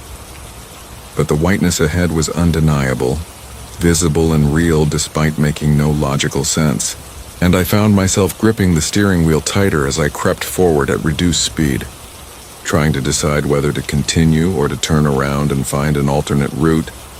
Other vehicles were on the highway, passing me in both directions, and none of them seemed concerned about the whiteness ahead. Cars and trucks drove past me heading toward what I perceived as an ending of reality, their drivers apparently seeing nothing unusual or alarming, and I watched in my mirrors as vehicles behind me reached the boundary and continued through without slowing or swerving.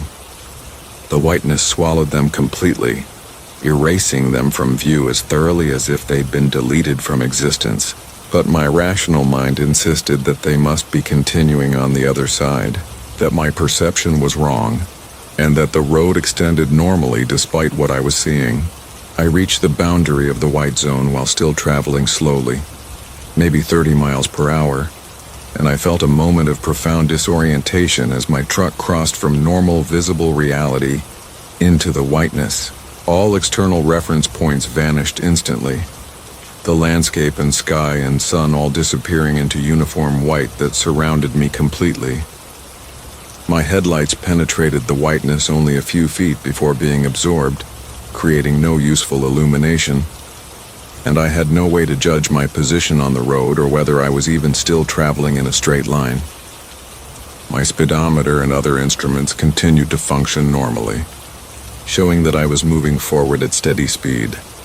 But without visual confirmation, their information felt meaningless and unreliable.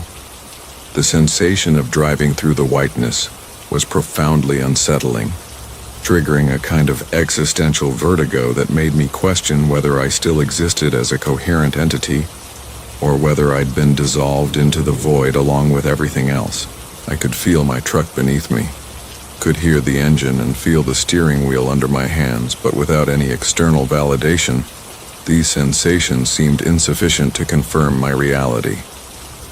I tried my CB radio and found it producing only static. Tried my cell phone and found it showing no signal. Tried my GPS and found the screen displaying an error message saying it couldn't determine my location. Time became impossible to measure, with no changing scenery or passing landmarks to indicate progress, and I lost all sense of whether I'd been driving through the whiteness for minutes or hours. My dashboard clock continued to run, but the numbers seemed meaningless, and I found myself unable to remember what time it had been when I entered the white zone or how long I'd been planning to drive before stopping. My thoughts became circular and confused, looping back on themselves, and I struggled to maintain focus on the simple act of keeping my truck moving forward, even though I had no way to know if forward meant anything in this placeless space. I began to see shapes in the whiteness, or thought I did, forms that appeared at the edge of my vision and vanished when I looked directly at them. They might have been other vehicles or buildings or people, but they never resolved into anything clear enough to identify, remaining as suggestions and possibilities rather than concrete objects. I called out through my open window, my voice sounding flat and dead in the white space, and I received no response except what might have been my own echo or might have been something else repeating my words, with subtle changes that made them sound foreign and strange.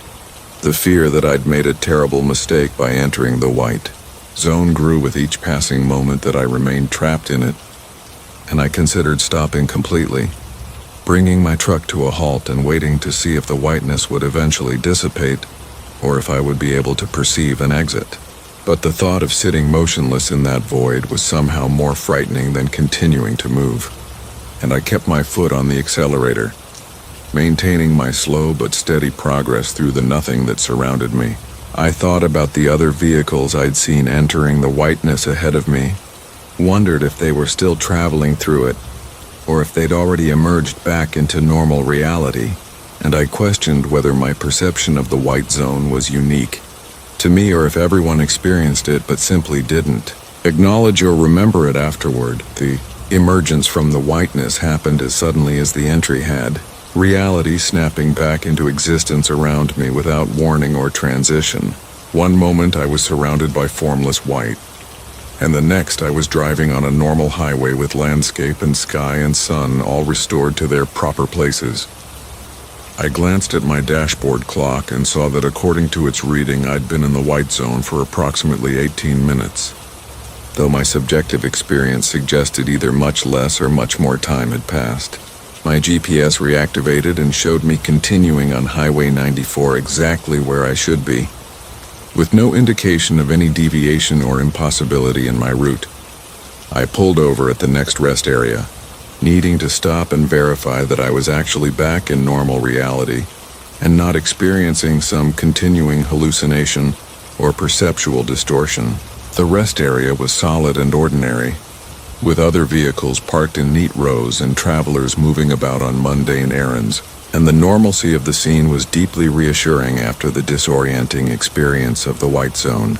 I got out of my truck and walked around, touching concrete and metal and glass to confirm their solidity, breathing air that was cold and clear and entirely real, gradually convincing myself that whatever I'd experienced was over, and that I'd returned safely to the world I knew. Other drivers at the rest area showed no signs of having experienced anything unusual, discussing weather and traffic and routes with normal casual attitudes. And when I carefully broached the subject of strange perceptions or white zones on the highway, I received only blank looks and suggestions that I might need more sleep. Nobody else seemed to have noticed the whiteness or to have been affected by it, and I began to wonder if the phenomenon had been visible only to me, a personal experience rather than an objective reality that others could perceive and confirm. I completed my delivery to Billings and returned to Fargo via the same route, watching carefully for any signs of the white zone, but seeing nothing unusual. Just normal winter landscape and highway stretching across the plains. I've driven that section of Highway 94 dozens of times since then, always alert for any recurrence of the whiteness, and I've never encountered it again despite varying my timing and conditions to match as closely as possible the circumstances of that first experience. The white zone appears to have been a one-time event, or perhaps it's always present, but only occasionally visible to certain people under specific conditions that I don't understand. I've researched similar phenomena reported by other travelers, finding accounts of roads that seem to end in fog or darkness or blank spaces, zones where reality appears to thin or tear, and where normal perception fails. Some researchers attribute these experiences to neurological phenomena, like whiteout conditions that can occur when snow and sky merge into uniform brightness, overwhelming the visual system's ability to distinguish objects or judge distances.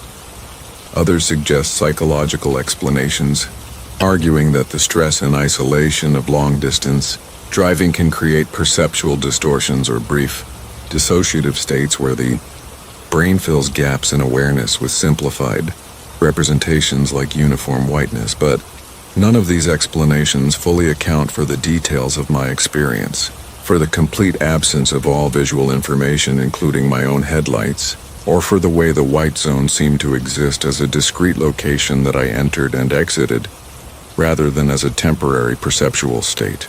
The whiteness felt external and objective, a real place or condition that I traveled through rather than something generated by my own mind. And the memory of it remains vivid and concrete rather than dreamlike or uncertain as hallucinations typically are. Whatever I experienced that day was real in some sense, even if it wasn't real in the conventional way that we usually understand that term. The white zone has become for me a symbol of the limits of human perception and understanding, a reminder that our experience of reality is mediated through senses and cognitive processes that can fail or be overwhelmed, revealing gaps and boundaries that we normally never encounter. The world we perceive is a construction built from limited information, and sometimes that construction breaks down, showing us the scaffolding and blank spaces that underlie our ordinary experience. The road that ended in white nothing taught me humility about my ability to know and navigate reality, and made me more accepting of impossible experiences reported by others who've encountered phenomena that our shared consensus reality has no place for.